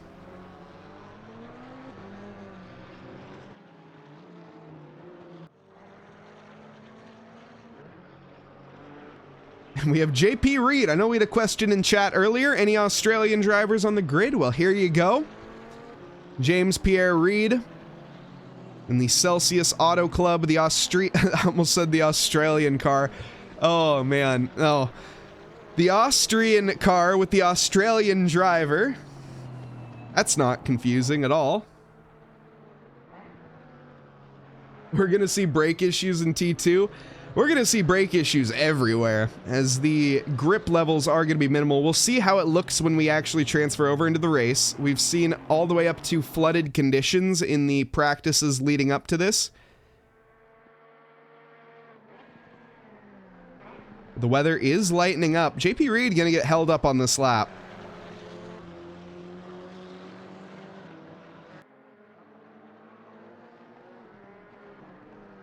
Sir Clay, what's holding you back from doing both? There is no rule saying that you can only sign up for one championship. You can sign up for as many as you would like.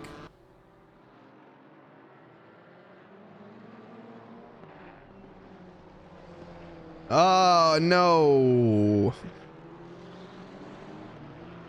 You never want to see that. And JP Reed backs off, which he should have done at the beginning of this lap. You hate to see it.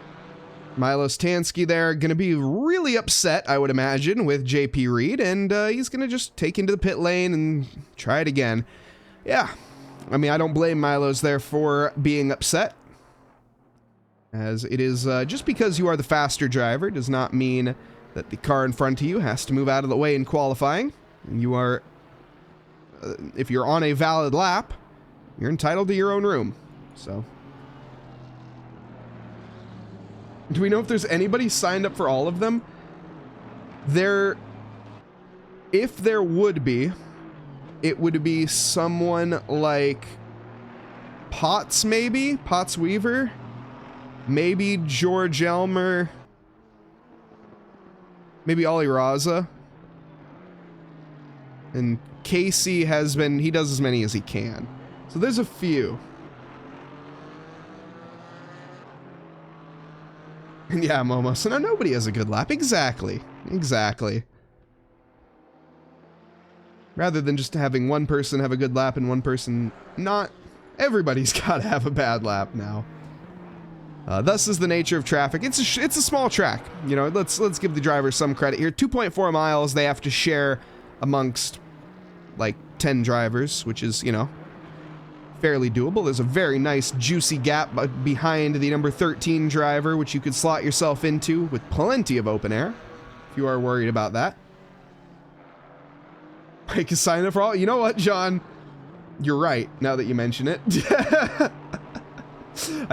You have a valid point. I am signed up for all of those in a way. Fair enough.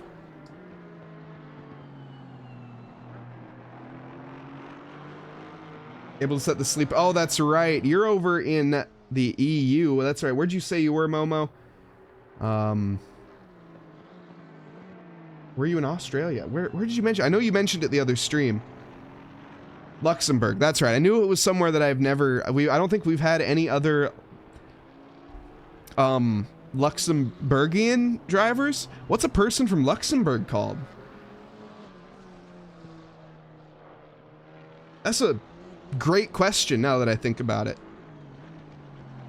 It's definitely not what I said, though. I'm pretty sure on that. Holy smokes! Official Karu, thank you very much for the tier 1 sub. Subscribe for 6 months total. Thank you for your continued support here. And Luxembourgish. Okay. Okay. Luxembourgish driver. Gonna be joining the field. It's 3 a.m. though. Yeah, I mean, that's gonna be tough.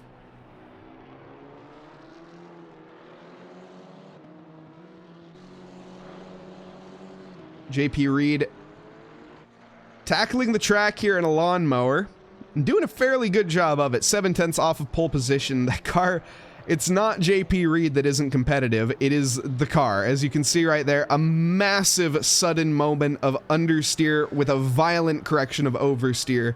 That's not JP, everybody. That is just the car. Second race with the new wheel. All right, Karu, what'd you get? 4 a.m. Oh my goodness. Well, thank you for sticking around. Here we have a Swiss driver of Vmolek. And the team Grilled Cheese. I'm assuming that's going to be friends of Usaban. Usaban, who we do not see in this current race. Usaban Umbanesk, leading the championship in the rookies, or was. Vaiji? Is it Vaiji? Vaije?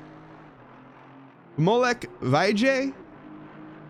Apologies on the mispronunciation, as I don't think that surname is correct, but if anyone does know, please do correct me. And GT2 tomorrow's as well? Yes. And the Thrustmaster T248. Let me see, I'm not familiar with the T. We got to Google here. Was the 248.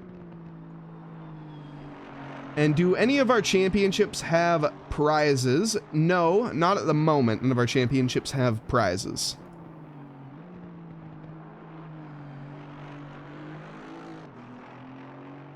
If you are interested, though, I guess I'll just promote it real quick. We do on the... not this Friday. Up and coming, though, not at TRACKILICIOUS, over at SFR GT Challenge.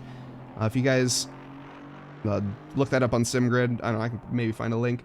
They do have a series coming up relatively soon that is going to have a bit of a prize pool on the line. And I will be commentating that.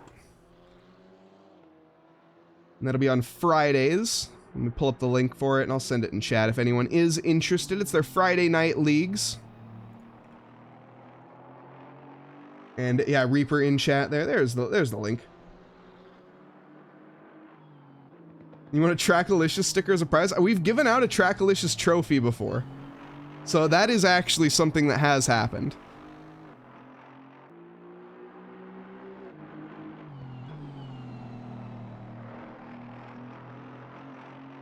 AV6, I'll never...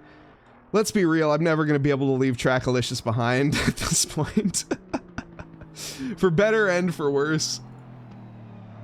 It is starting this week. Yes, starting this week. Okay, that's right, because there is the practice race. Or not practice race, but whatever you want to call it.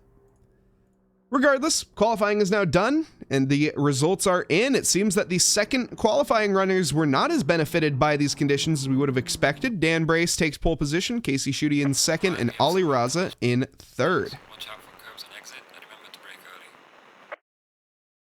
As the race spotter has just so pointed out, remember to brake early and stay off the curbs, as they are dangerous. Looking at these conditions, it's wet. It certainly is a rain in here tonight. So the driver is going to have to contend with that. As we have it, though, starting off here in P1, it is going to be the Iron Man Aston Martin of Dan Brace. Dan the Destroyer Brace lined up here on the front row. Next to him, Casey Schutte in the Aston. It's a British 1-2 with Ali Raza lined up in third. And the number 30, the Canada Racing, the Canadian driver. with JP Reed, the Australian, in P4 in that KTM Celsius Autosports. Quinn Smith, 5th quickest in the 999 with Aaron Miller in 6th in the number 90 Viper Racing. Justin Beachley 7th in the number 18 with John Hawley Company in P8, the BBC Planet Earth 3. George Elmer is going to be 9th quickest in the Simnut McLaren with Alex Freeman in the AF Sports number 14 in P10. Reggie King, 11th quickest in the 111 Wonka with Professor Chronotis in the T-Swizzle 2022 in P12. We have Vamolek VJ? That might be right. In P13, the number 29 Swiss driver with Caleb Dimmock in P14, the number 76 McLaren. We have Potts Weaver, 15th fastest, the number 13 Potts Autosports, the American driver, Milos Tansky in P16. Yegerkaru, 17th in the Mad Fox Racing with Jeff Franks in the Love Wins Racing in P18, the number 73. And bringing up the back of the grid here, it is going to be none other, last but not least, Jan Rodrix, rounding out our 19th position for the 133. It's going to be a long-awaited grid walk. There's only 19 drivers in this race. If you guys are interested in signing up, do head on over to the SimGrid. It is open to our server supporters, so there's a few ways. If you are interested, message Eric Gakasi, and that'll be your best way to find on how to join. But Patreon members get in. Server supporters in different ways get in. Like I say, I don't know all of the qualifications. And Jaeger is or Karu, expecting to kiss the wall. Expect the best and... Oh, no, that's not the saying. But no, hope for the best, expect the worst. Let's hope for the best here, Karu. A nice looking wall. Remember, your car goes where your eyes go, so just don't look at the wall and you won't hit it.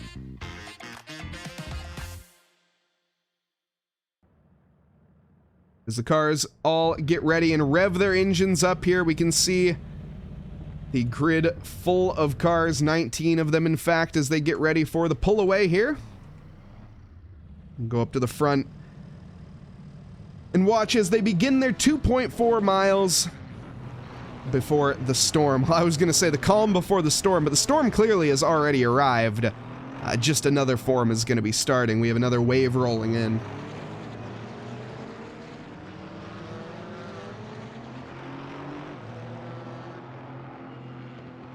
Oh, and Zuka, it's pronounced as Yaiye. Okay. So we have Vmolek Yaiye. Is that correct then, Zuka? And some premature energy being thrown out from Raleigh over to Karu. You love to see it. Karu's going to need all the support they can get, it sounds like.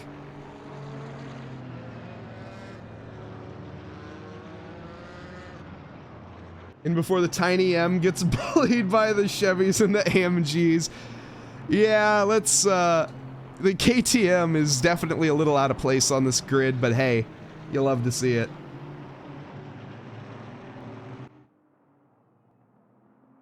Thank you, Momo. Appreciate it. That means a lot.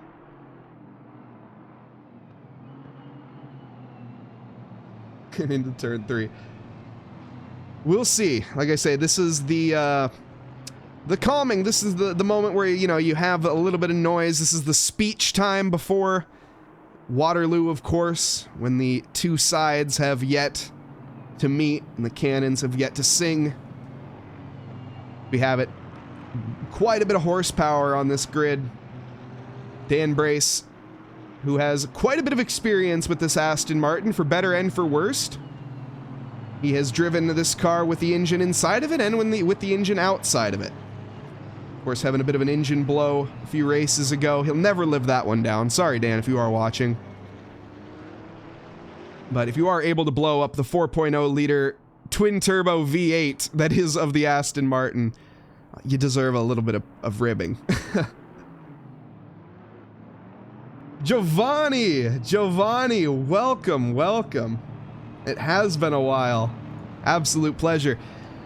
Perfect timing as well. The drivers coming around the final corner as of now to get ready before we go green here. Race 3 of tonight. This is going to be the GT4 Open Series. Dan Brace on pole position, Casey Schutte in second. I'm Mike Nause in the booth as we get ready to go green here. Approaching the Repsol board, and we are green, green, green now, heading down to the first corner. A sweeping left-hander, Dan Brace, off to an immediately good start. Same with Casey Schutte.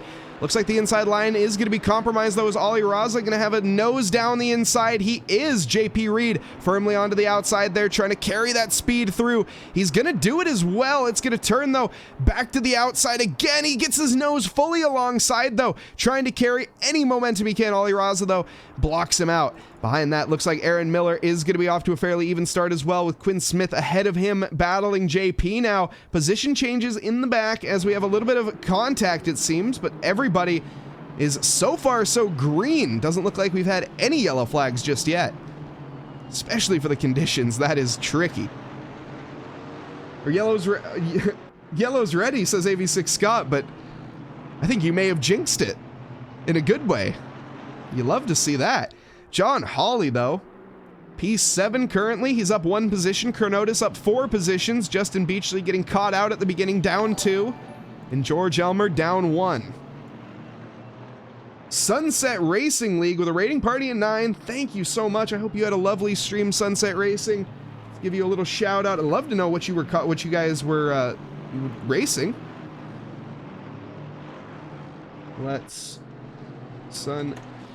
There we go. Great timing, though. Clean so far. I'm suspicious. Oh, my. Great green flag, though. Ollie Raza battling with Casey Schutte for now. We also have Vamolek Jaije. Let me double check that one. I'm going off of memory. I don't think that was right. I'll have to check that one in a little bit. Apologies on the mispronunciations. Jaije? Anyways. Oh, my goodness. Quinn Smith as well as Ollie Raza getting awfully eager right now, trying to make anything that they can happen. We also have a couple follows. Thank you very much to Truckin' Neon for the follow. As well as... No, I think I already got that one. Thank you.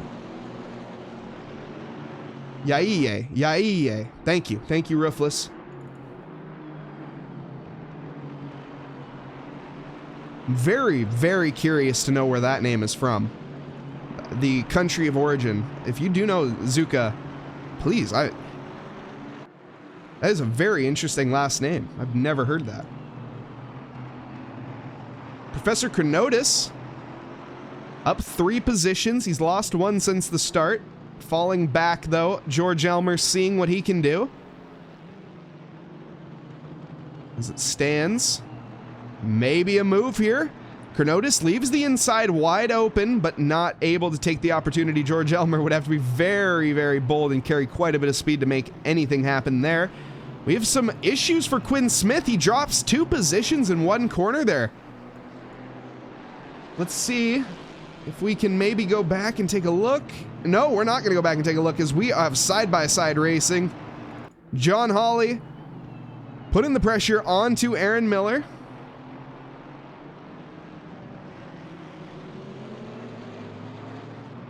The last name was GZ. That's a... Man. I gotta say, that is one of the hardest things about commentary, if anyone is curious. Names are very challenging. Quinn Smith and John Hawley side by side on opposite sides of the track into the first corner. It's going to be V8 Power, the 2 small blocks going at it. Even machinery. Oh, there's some contact. A little bit of bumping and banging as Quinn Smith gets battered around there by John Hawley. He holds on to it, though. And energy being thrown the way of Aaron Miller. Aaron's in a good spot. 2 seconds to JP Reed ahead of him and a second behind to Quinn Smith.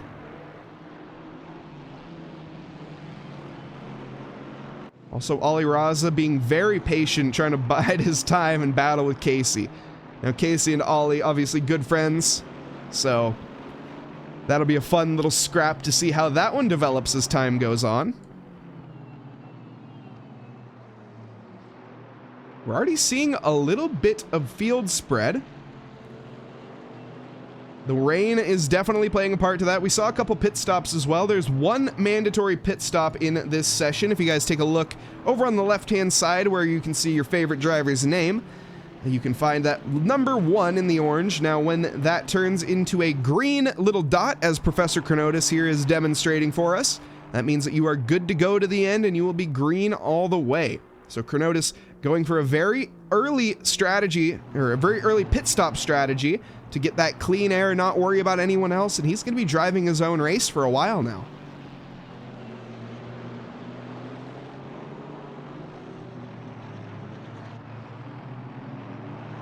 We also have a bit further back, Yaiye, going to be under pressure from Jan Rodrix. The Team Grilled Cheese, founded by Usaban Umbanesk, now being represented by the fellow Swiss driver. Oh, very deep onto the paint. As I said earlier, the paint is deadly. And unfortunately, the Team Grilled Cheese gets a bite taken out of him. And that is going to be an immediate RTG. Now, that's unfortunate. Yaiye could have made it back to the pits there to continue on, but I hope that isn't a retirement. We'll have to be waiting at least 2 minutes and 30 seconds before he can head back out.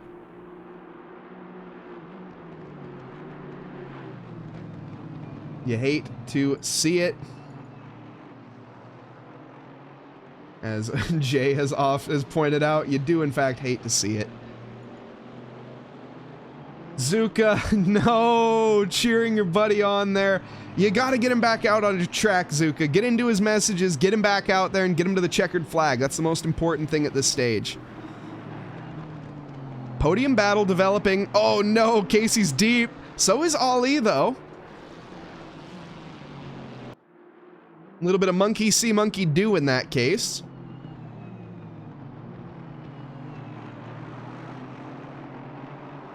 And Ollie Raza, the razzle dazzle. Can he razzle the dazzle out of Casey Schutte? No movement there from Yaiye just yet.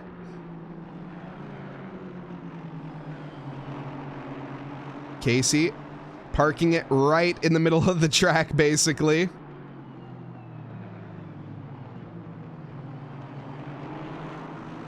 He had a 70, 86 Scott. I think talking about the race that I had the pleasure of commentating for Williams Esports. Big thank you to Williams for, like I say, putting me on for that one. And that was, yeah, 79% of the drivers did not make the checkered flag. That is it, seriously? That was the number, Scott? That's incredible. That was a race, to say the least. I don't know if you caught the end, Scott. It was actually like a nail-biting finish. So despite all the cautions and all the drama, it still had one of the most exciting race finishes I've seen in a very long time. Definitely worth a watch over on the Williams Esports channel. The VOD, I think, is still up. Had the pleasure of commentating with David Christie. Absolutely love that guy.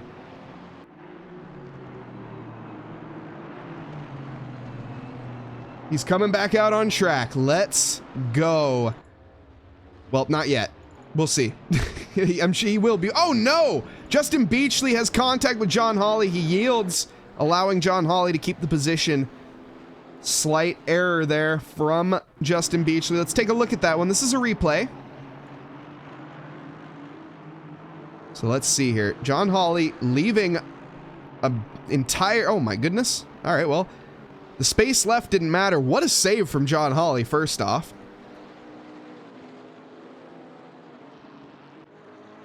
Back live now. John Hawley has been dispatched by Justin Beachley in that time, unfortunately. We'll have to keep on it for now. But it seems like he's falling off the back there of Justin. The pace just not quite there for John at this stage of the race. Now I say that, he's coming back through the corners. But we'll see if he can keep it up.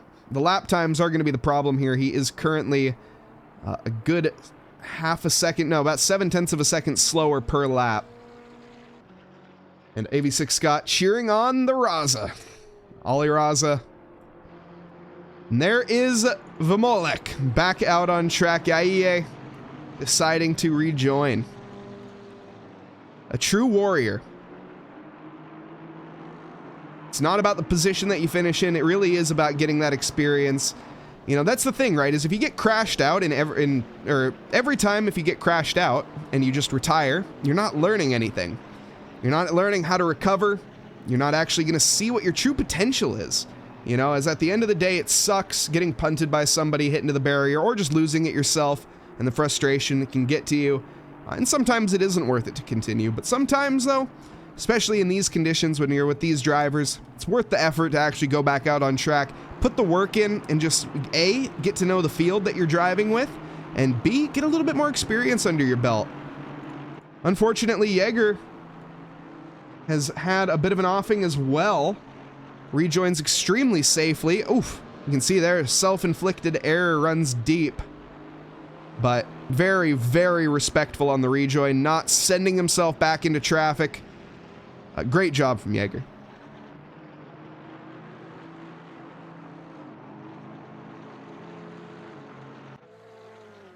Oh my.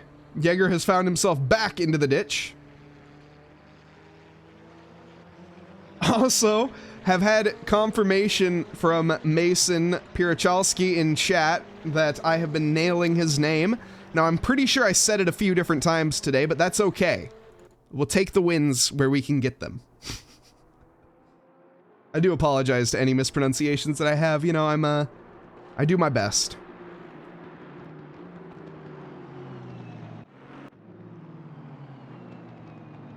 Also, big thank you to everyone joining us in chat tonight. Like I say, you guys make it, not only do the people that donate obviously make it possible, but you guys in general just being here, you guys really are the ones, the MVPs. Thank you all so much. All those lurkers in chat, I know there's quite a few of them that are just chilling. Shout out to all the families as well, watching some of these racers in chat, or watching some of these racers, their family members, friends, brothers, sisters, spouses. A lot of effort gets put into these sim racers in terms of the effort that they put in behind the wheel to make it so they can put these consistent lap times in.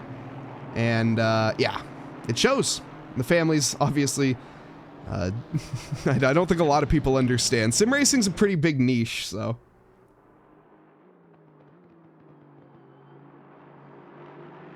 And you're right, Neo. I will never quit. I am way too stubborn to quit if I can't pronounce a name right. Sometimes overly so.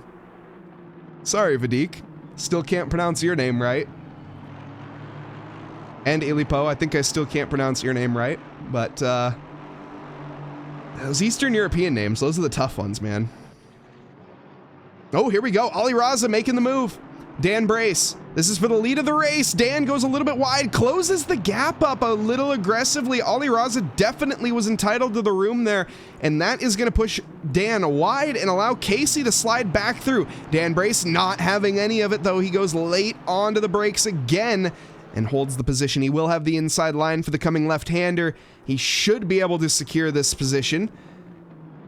Unless Casey is going to stick with it on the very unfavorable line, though, and he will have to tuck back in. Ali Raza, our new race leader.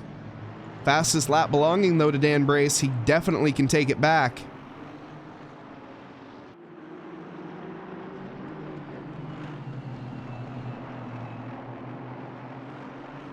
And yes, Scott, sorry, I just saw that comment, but yes, 9 out of 43 finish, so yeah, you're 100% right on that, Matt. That was, like I said, that was a race, but it was truly it was a fun one. Bit further back here, Quinn Smith in P7, down 2 positions from where he started, trying to make the ground up still.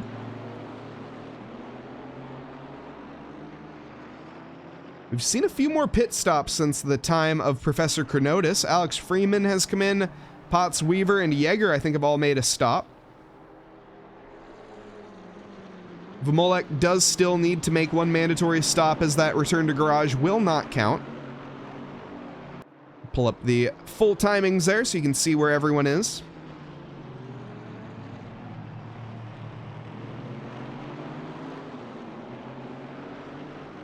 Justin Beachley overdriving at this point. And that's also Oh no, excuse me. I was going to say that's also Vamolek approaching the rearview mirror on a different lap. My apologies.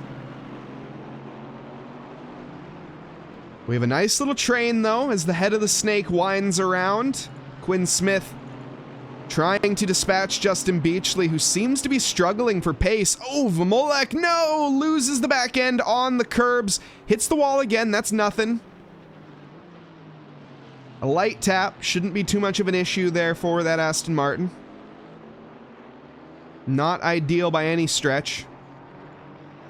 Not that bad either.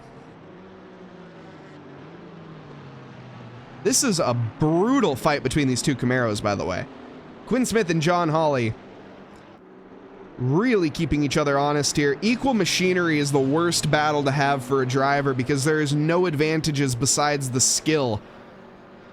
Obviously, it goes down to setup as well, who got the right tire pressures, but at the end of the day, if everything there is even, then it is purely down to driver ability and just maximizing that exit speed and trying to send it late onto the brakes.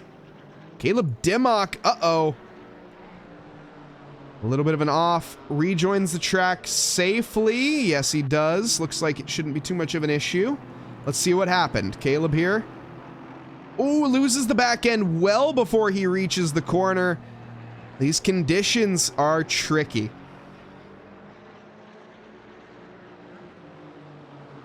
And he has just a wall kiss, as Jaeger had predicted that he would do at some point in this session. So far, though, Jaeger, not to make any mistakes.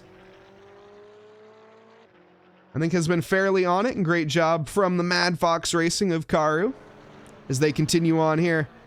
Have made the mandatory pit stop as well. So, potentially in a fairly competitive position. As it stands, though, P17. But as the pit phases roll in, which should be happening within the next 10 minutes, I don't think we're going to be seeing them anytime soon. We might start to see a couple trickle in, but I'd be surprised. Definitely going to be looking more about 7 minutes. We're going to start to see people really coming into the pits. Of course, this is a 45-minute race that we have here tonight. Uh-oh. Alex Freeman. The McLaren is struggling. I know we've had a couple people in chat saying the McLaren is good here, but it seems like most of these incidents that we're seeing are from these mid-engined cars. Whoa, on a knife's edge there. So close. He almost saved it, but got onto the throttle on the green paint, and that just was enough to unsettle that car around and towards that barrier. I think he didn't really have too heavy of a hit. What a sight to see here. Oh my. As the cars were all one for a moment, the McLaren here of Aaron Miller really feeling the pressure.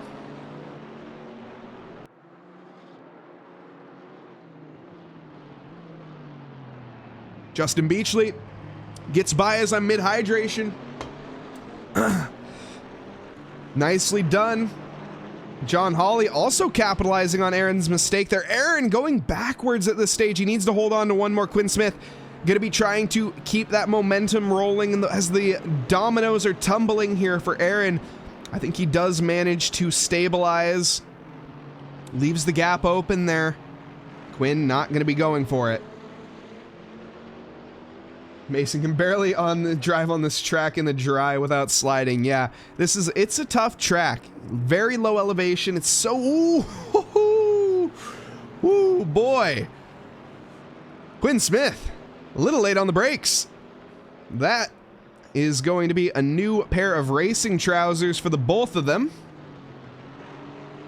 What was I saying?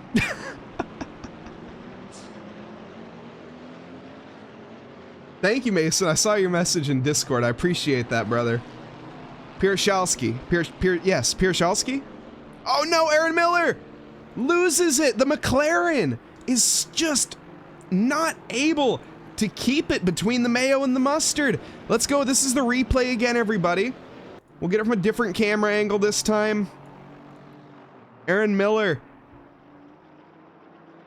The back end starts rotating and it just doesn't stop. The back end kept going and the front end did not agree. Aaron Miller, as a result, drops down multiple positions. He decides enough's enough, coming in for his pit stop now. Let's take a look at weather. Oh, we're getting more and more rain as time goes on, so at no point in time is any driver even going to be considering slick tires. Definitely going to be going for the grooved the whole time, and it looks like we have some separation here on track, so now will be a good time to go over our calendar. Let's take a look here at what we have at TRACKILICIOUS to come in the near future, as we have our GT4 Rookie Series and our GT4 Patreon Championship, our GT4 Open, which we are watching currently, and we have our GT2s. That's going to be starting up tomorrow, the GT2 Championship, over at Silverstone at 9 p.m. Eastern Time. Definitely be there if you were looking at getting into the GT2s and having a bit of fun. We're seeing some 159s. I saw from Ollie Raza. I'm not sure if that time has improved yet. But we also have our West Coast Special. That's going to be coming up on the 7th, the Nürburgring, so this week as well. Any West Coasters looking at getting some more racing in, it's going to be 11 p.m. Eastern Time, 8 p.m. Pacific. And our reverse grid on Thursday, 8:30 p.m. Eastern. That is one of our most popular championships, honestly. Super fun. Even though there's only 2 races left, I'd highly encourage you signing up. All of these events, by the way, can be found over on SimGrid, a link in chat for you. We have, of course, our GT4 Enduro at Bathurst this February 10th. That's this coming weekend. If you are looking for a team for that, definitely head on over to the recruitment channel over in our Discord. There are team recruitment channels where you can find people looking for some teams, looking for some people to fill, and different times and whatnot, as it is a multi-person race. Also, Midnight at the Mountain, that is going to be on the 12th, and our GT3 Championship, 8:30 p.m. Eastern Time, starting at Barcelona. It's going to be back February 18th. We got Super Bowl Sunday next weekend, so no racing next weekend, and our Porsche Cup Support Series is on that same day, an hour earlier. Like I say, do sign up over on SimGrid. All of the links are also down below. Thank you as well to our Patreon members. There are all of our V12 exotics, their names on screen, and also our V8 muscles and inline 4 and server donors. You guys make what we do here possible. This is a free show that we put on here on Twitch, multiple shows a week, and the supporters like you guys really make it possible. Thank you as well to all of our Twitch subscribers. I got to put that in here somewhere because you guys are awesome as well. But yeah, thank you all so much, and thank you once again to our viewers. Let's get back into the action. As we have it, John Hawley actually retakes Justin Beachley. That just happened.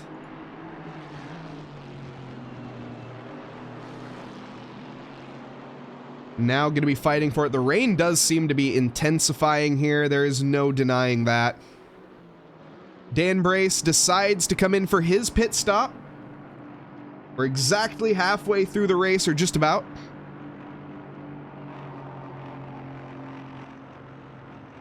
Justin Beachley into the pits. Gets stopped in time. Looks like everybody is going to be making their stop here fairly quickly. John Hawley elects to stay out for now. Ollie Raza also does. Casey Schutte as well. Uh-oh. Vimolek Yaiye once again has found the outside. Oh, these conditions are getting the best of this Aston Martin. The Team Grilled Cheese is swamped, unfortunately, and that is going to be another RTG. Tricky. It's a tough track at the best of times, and these are not the best of times. This is some pretty poor weather out there.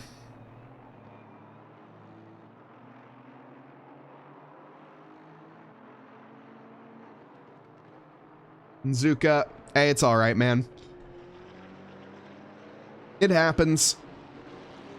There's always next race. You know, there won't be as much rain for one.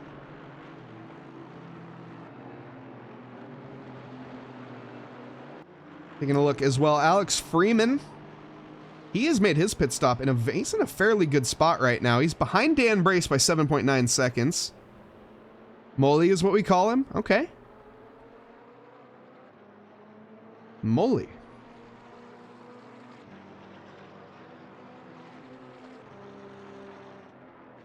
Yeah, I mean, it's a nickname, yes.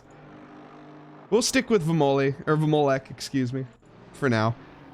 Unless he prefers otherwise.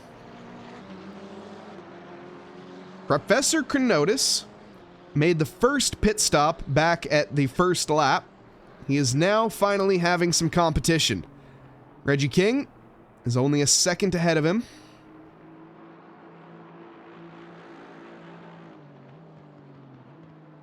We also have JP Reed gaining on Alex Freeman. Alex has made his pit stop as well. Now, JP Reed here, as he comes across this final corner. We're going to go on board here for a lap, and it's going to be mostly silent. So we'll be back, folks, but don't worry, just very quick.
Also, Zuka redeeming a hydrate here.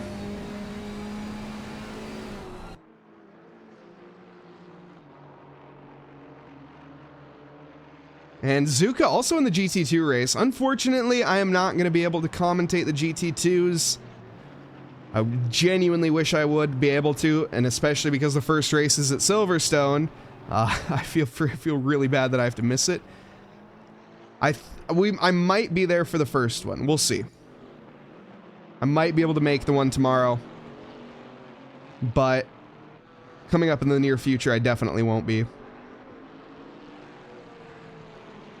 Yeah, the GT2s are, you know, they're a little different, right? I know some people have had some mixed emotions about them. They're GT4 Aero, as they've been described, with a rocket ship as an engine. But one thing that I was noticing is the lap times are very, very similar. So mixed class racing, I really am curious how it's going to work out between GT2s and GT3s.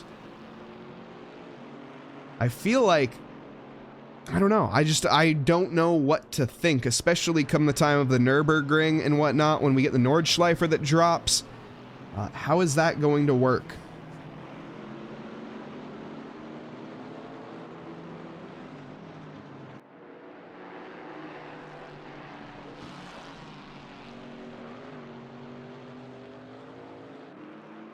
Oh my, what has happened here? John Hawley. We see him making an error right in front of our face.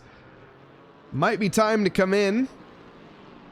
That looked to be a very unforced error. John Hawley struggling a little bit.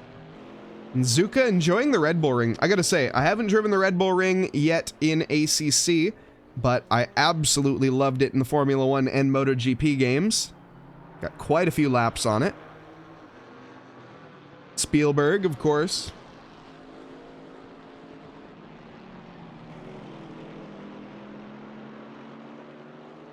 Or Spielberg, I should say, probably.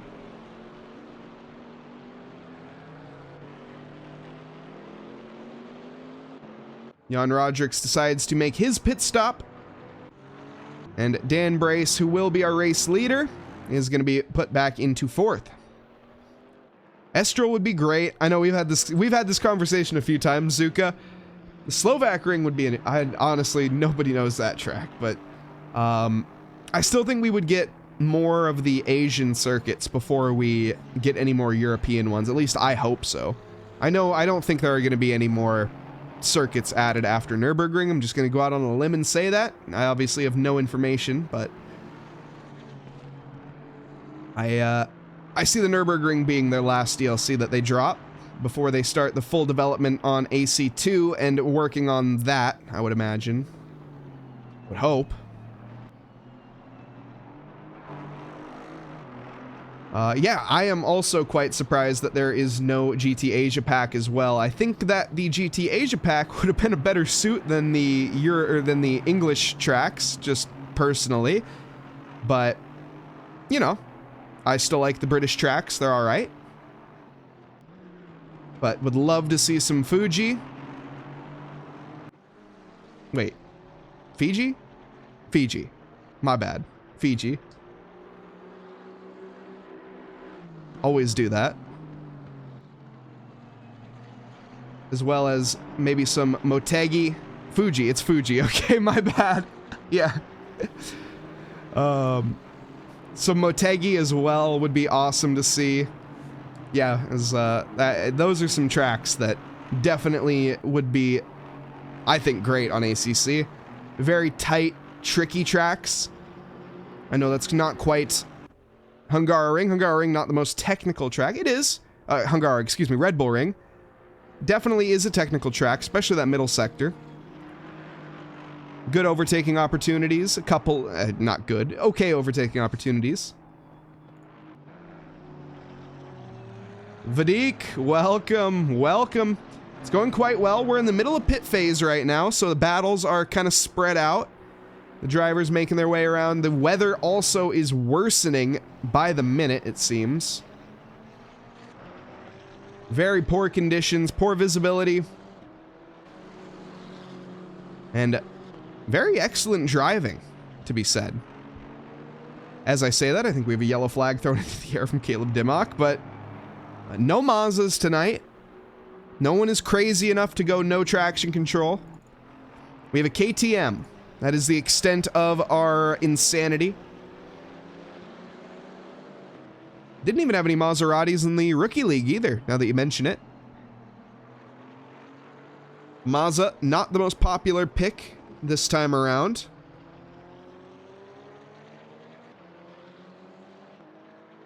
Which, I mean, to be fair, I think any driver that was thinking about driving the Maserati is thanking themselves that they aren't on this current moment. Here's a nice little move. It's some backmarker traffic now, but still. Gonna see some action happening between Pottsweaver and JP Reed.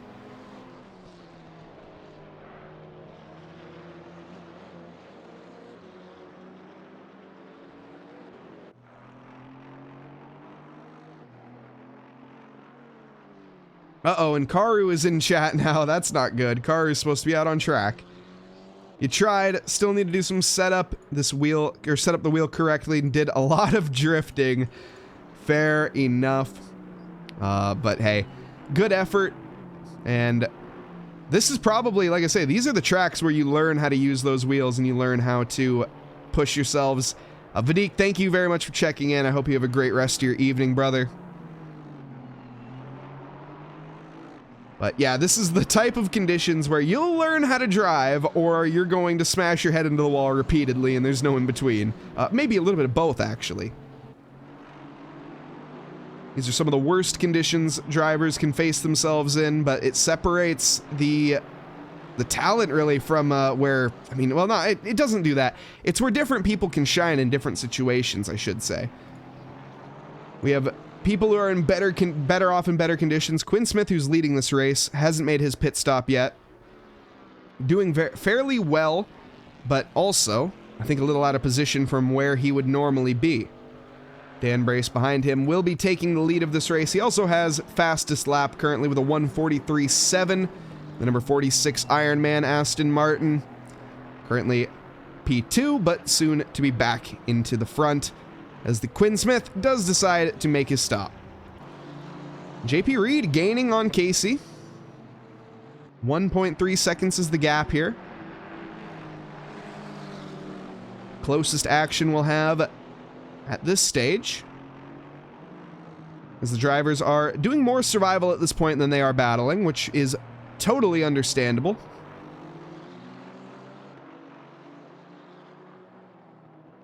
Survival is the name of the game. JP Reed has been playing it fairly well. Quinn Smith makes his full stop. We're about to go right by him, gain a position. Casey Schutte back onto the podium. JP Reed, can he hunt it from him?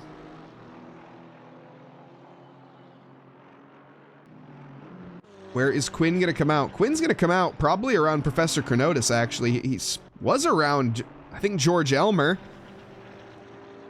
Let's see. Looks like John Hawley is going to get by. That overcut did not work out. No, John Hawley, never mind. John Hawley stays behind. Wait. What? That's not the line, is it?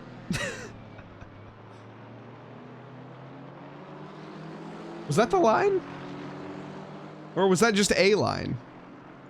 Regardless. JP Reed. Oh, he's trying to go around the outside of Casey Schutte in one of the most tricky overtaking spots here. Doesn't make it stick. Now coming into the tight, twisty, windy Sector 2. Camaro's windows are open. I didn't notice that. We'll have to take a look at that. Yeah, this is a very poor day to have, they're going to need to start shoveling water soon enough.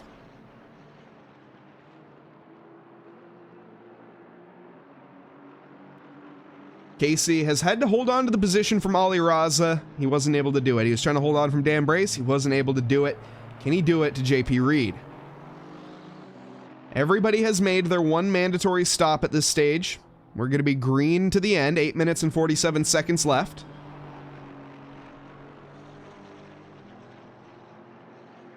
KTM in the slipstream, but the visibility is going to be poor as a result.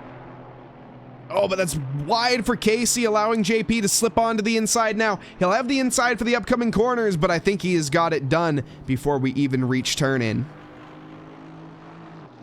Hopefully the grilled cheese will consume everyone next race. I agree.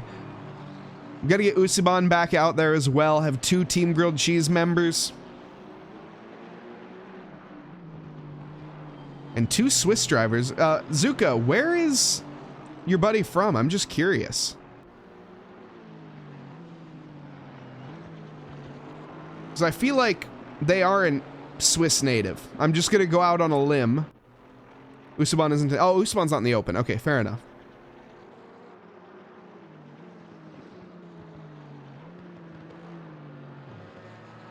But Yaiye... Where is that name originated from? I'm very curious.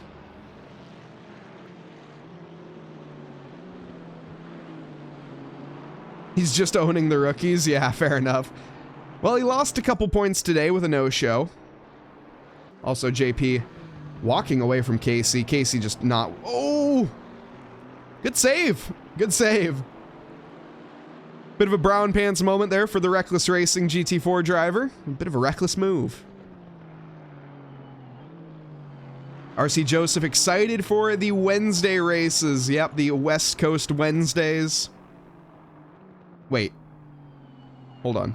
Did I get that right? We got a lot of leagues here at Trackalicious. That is right, right? Wait. Yes. Yes, that is correct. Okay, Wednesday West Coast. Whew. Got GT2s tomorrow and WCW. West Coast Wednesday. Oh, there we go.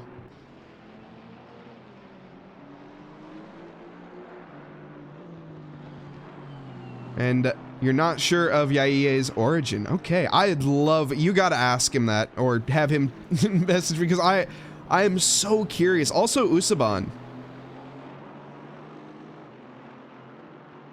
Those are just 2... Oh, Mason?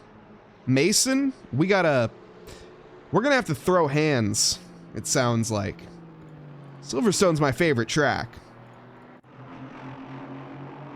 Rear tires are gone. I haven't logged into the server. That's called a skill issue? No. Professor Chronotis, the AMG on AMG war here.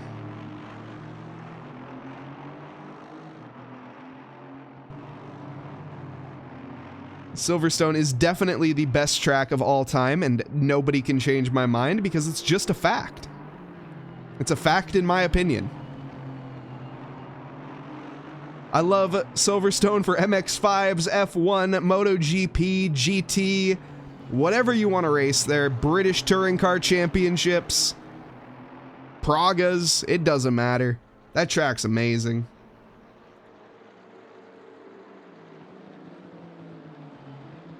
GT4 is at Coda. AV6 Scott, I feel like you're in the minority on that one. I love Coda. Such a good track. Here's the Jan Rodrix, though, making the overtake happen. Trying to go the long way around. Isn't able to make it stick yet. Best track Monza. I mean, fair enough. Everyone's entitled to their own opinion. I don't necessarily agree on that one. Monza is a great track. I'm not taking anything away from it. Favorite? Eh. And Crazy Abdul, loving Laguna. Okay, we got some unpopular opinions in chat. And I like it. I like it. Imola, who doesn't love the... Well, hold on. We're side by side again. Side by side into the first corner. Oh, back end almost stepping up for Jan Rodrix. That's going to send him wide for sure. He keeps it, though, under control. Chronotis going to try to capitalize on the wiggle, but I think he's a bit far back. Sends it down the inside, and he does get it stopped in time. Nicely done. Chronotis just needs to hold on for a few more laps. But Planets Bruno saying that the Autodromo Internazionale Enzo Idino Ferrari, otherwise known as Imola, is his favorite track. Excellent choice. The Gallardo, yeah, the Gallardo is a rocket ship. Valencia and Coda are some of your favorites. You are in the minority on that one, AV6 Scott. TRACKILICIOUS 24 at Nords is going to go hard. I agree. I agree. Nürburgring hands down. Fair. That's a good choice as well. We got some good choices. We got some controversial ones as well. I'm not seeing any middle. Okay, Zuka. Fair enough. Like I say, everyone's entitled to their own opinion, even if it's wrong. Mason going solo in the 24. Yeah, right. In VR, yeah. In VR with your force feedback cranked to 100%, right?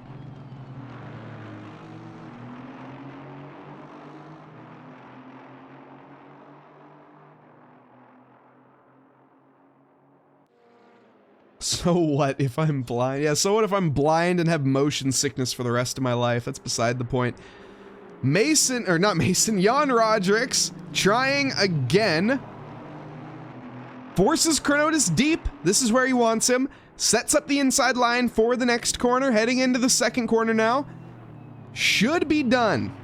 Chronotis, though, is like a marlin on the end of the line. He is going to be fighting until the very last moment. Look at the...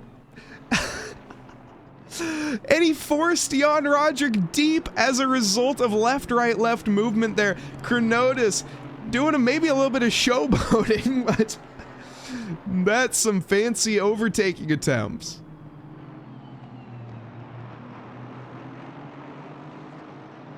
Drive-through penalty picked up for John Hawley on the final lap. Oh no.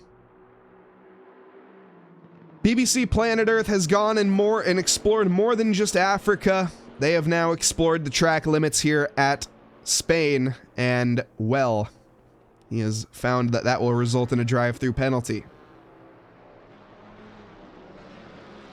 Mason used all your speed tokens today.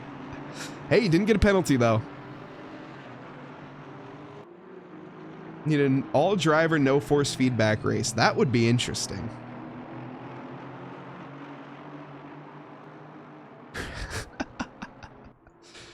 Oh, you love the banter. Mr. Chronotis. Oh no, I think that's going to be his last attempt.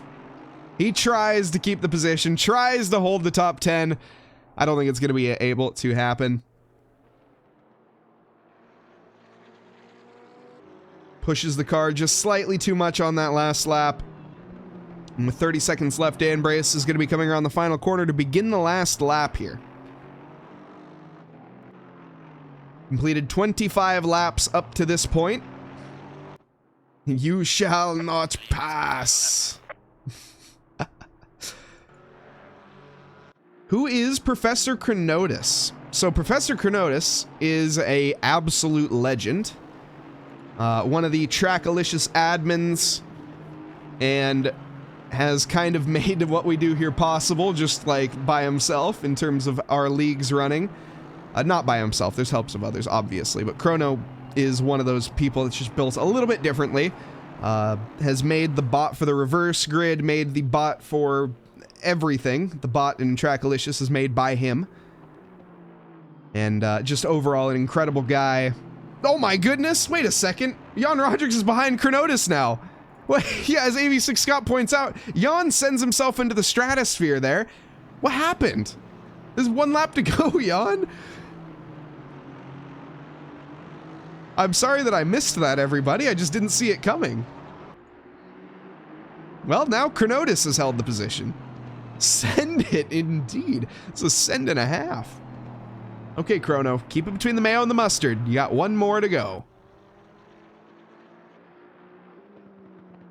You very well make it. Definitely was an error from Jan that led him into that point. But Professor Chronotis with one more lap to go. Dan Brace going to be coming to a close here. One last corner left before he decides the winner of this race. Comes to the line here and finishes in P1. Dan Brace, Dan the Destroyer Brace, takes the first position.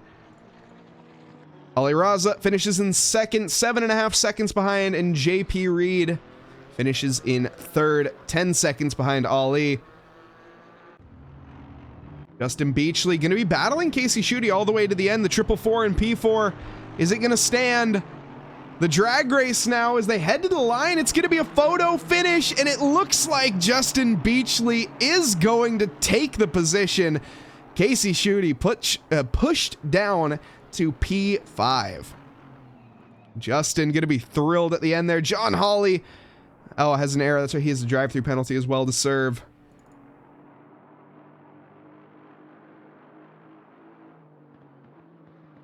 But as it stands, that is going to be our unofficial results here at the end of this race. Dan Brace in P1, Ollie Raza in P2. We have JP Reed in third, Justin Beachley fourth, Casey Schutte in fifth, George Elmer sixth, Quinn Smith in seventh, Reggie King in eighth, John Hawley in ninth, and Professor Chronotis is going to be coming home for P10.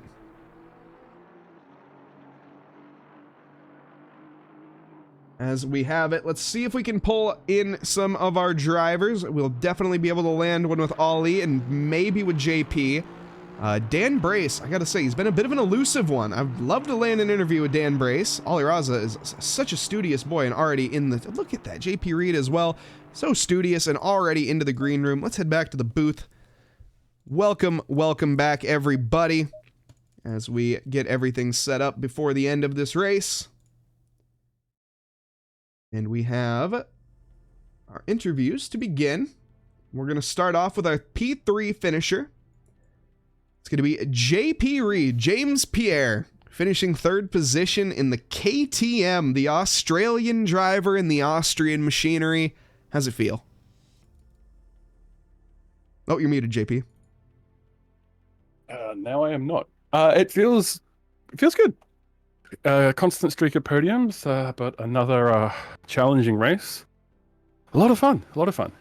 Yeah, the conditions were definitely the big factor there. You had a couple battles, though, as well, with some lovely sends. I think that was probably quite a bit of fun for yourself. At least I hope you enjoyed that. We certainly did. But the KTM, how is it in the wet? Awful. It's just not fun at all. But because it's not fun, it's actually it's a lot of fun. It's a constant struggle to keep it on the turn in and keep it balanced. It's really, really delicate. But I'm really enjoying the battles that I've been having so far this season. It was nice to go close with Mr. Schutte. Yeah, I feel I can get really close and I'm having a lot of fun. It was a good race. Awesome. That's really good to hear. Yeah, that battle with Casey, he's going to be kicking himself for that one, especially at the end. He lost the position to Justin Beachley, who's in chat. So you kind of sent him on a bit of a spiral there, but that's all right. Oh, no, that's great job. Great job, JP, though. Super entertaining racing. Can't wait to see you in the next one. Is there anyone you'd like to thank before we move on? Oh, just yourself, the lovely community, and everyone who participated in the race. Thank you very much, JP.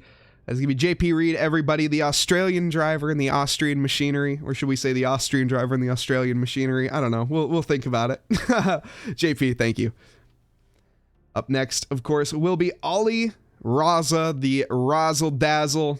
Didn't quite razzle the show here tonight. Finished P2. Dan Brace just had a bit more over you. Yeah, he did. He played it really well. I got up to P1 in like the first stint. I think he made a mistake or some back marker came. But I tried overcutting him, but that didn't work as well. But yeah, it was a fun race, even though the second stint was kind of me alone there. But yeah, it seems like the Assens are pretty quick here as well, and compared to the Merc, they're pretty close, I'd say. Now, do you Yeah, think fun that was race. due to weather though? Because I know the Aston Martin is quite good in the rain, if I'm not mistaken, or am I wrong on that? I think it is, yeah. It's probably good in the rain, and also Valencia has a lot of long sweeping corners, so it's probably quicker because of that. So the Merc's is understeering every corner. Makes sense, yeah. But seemed like you were able to tame it.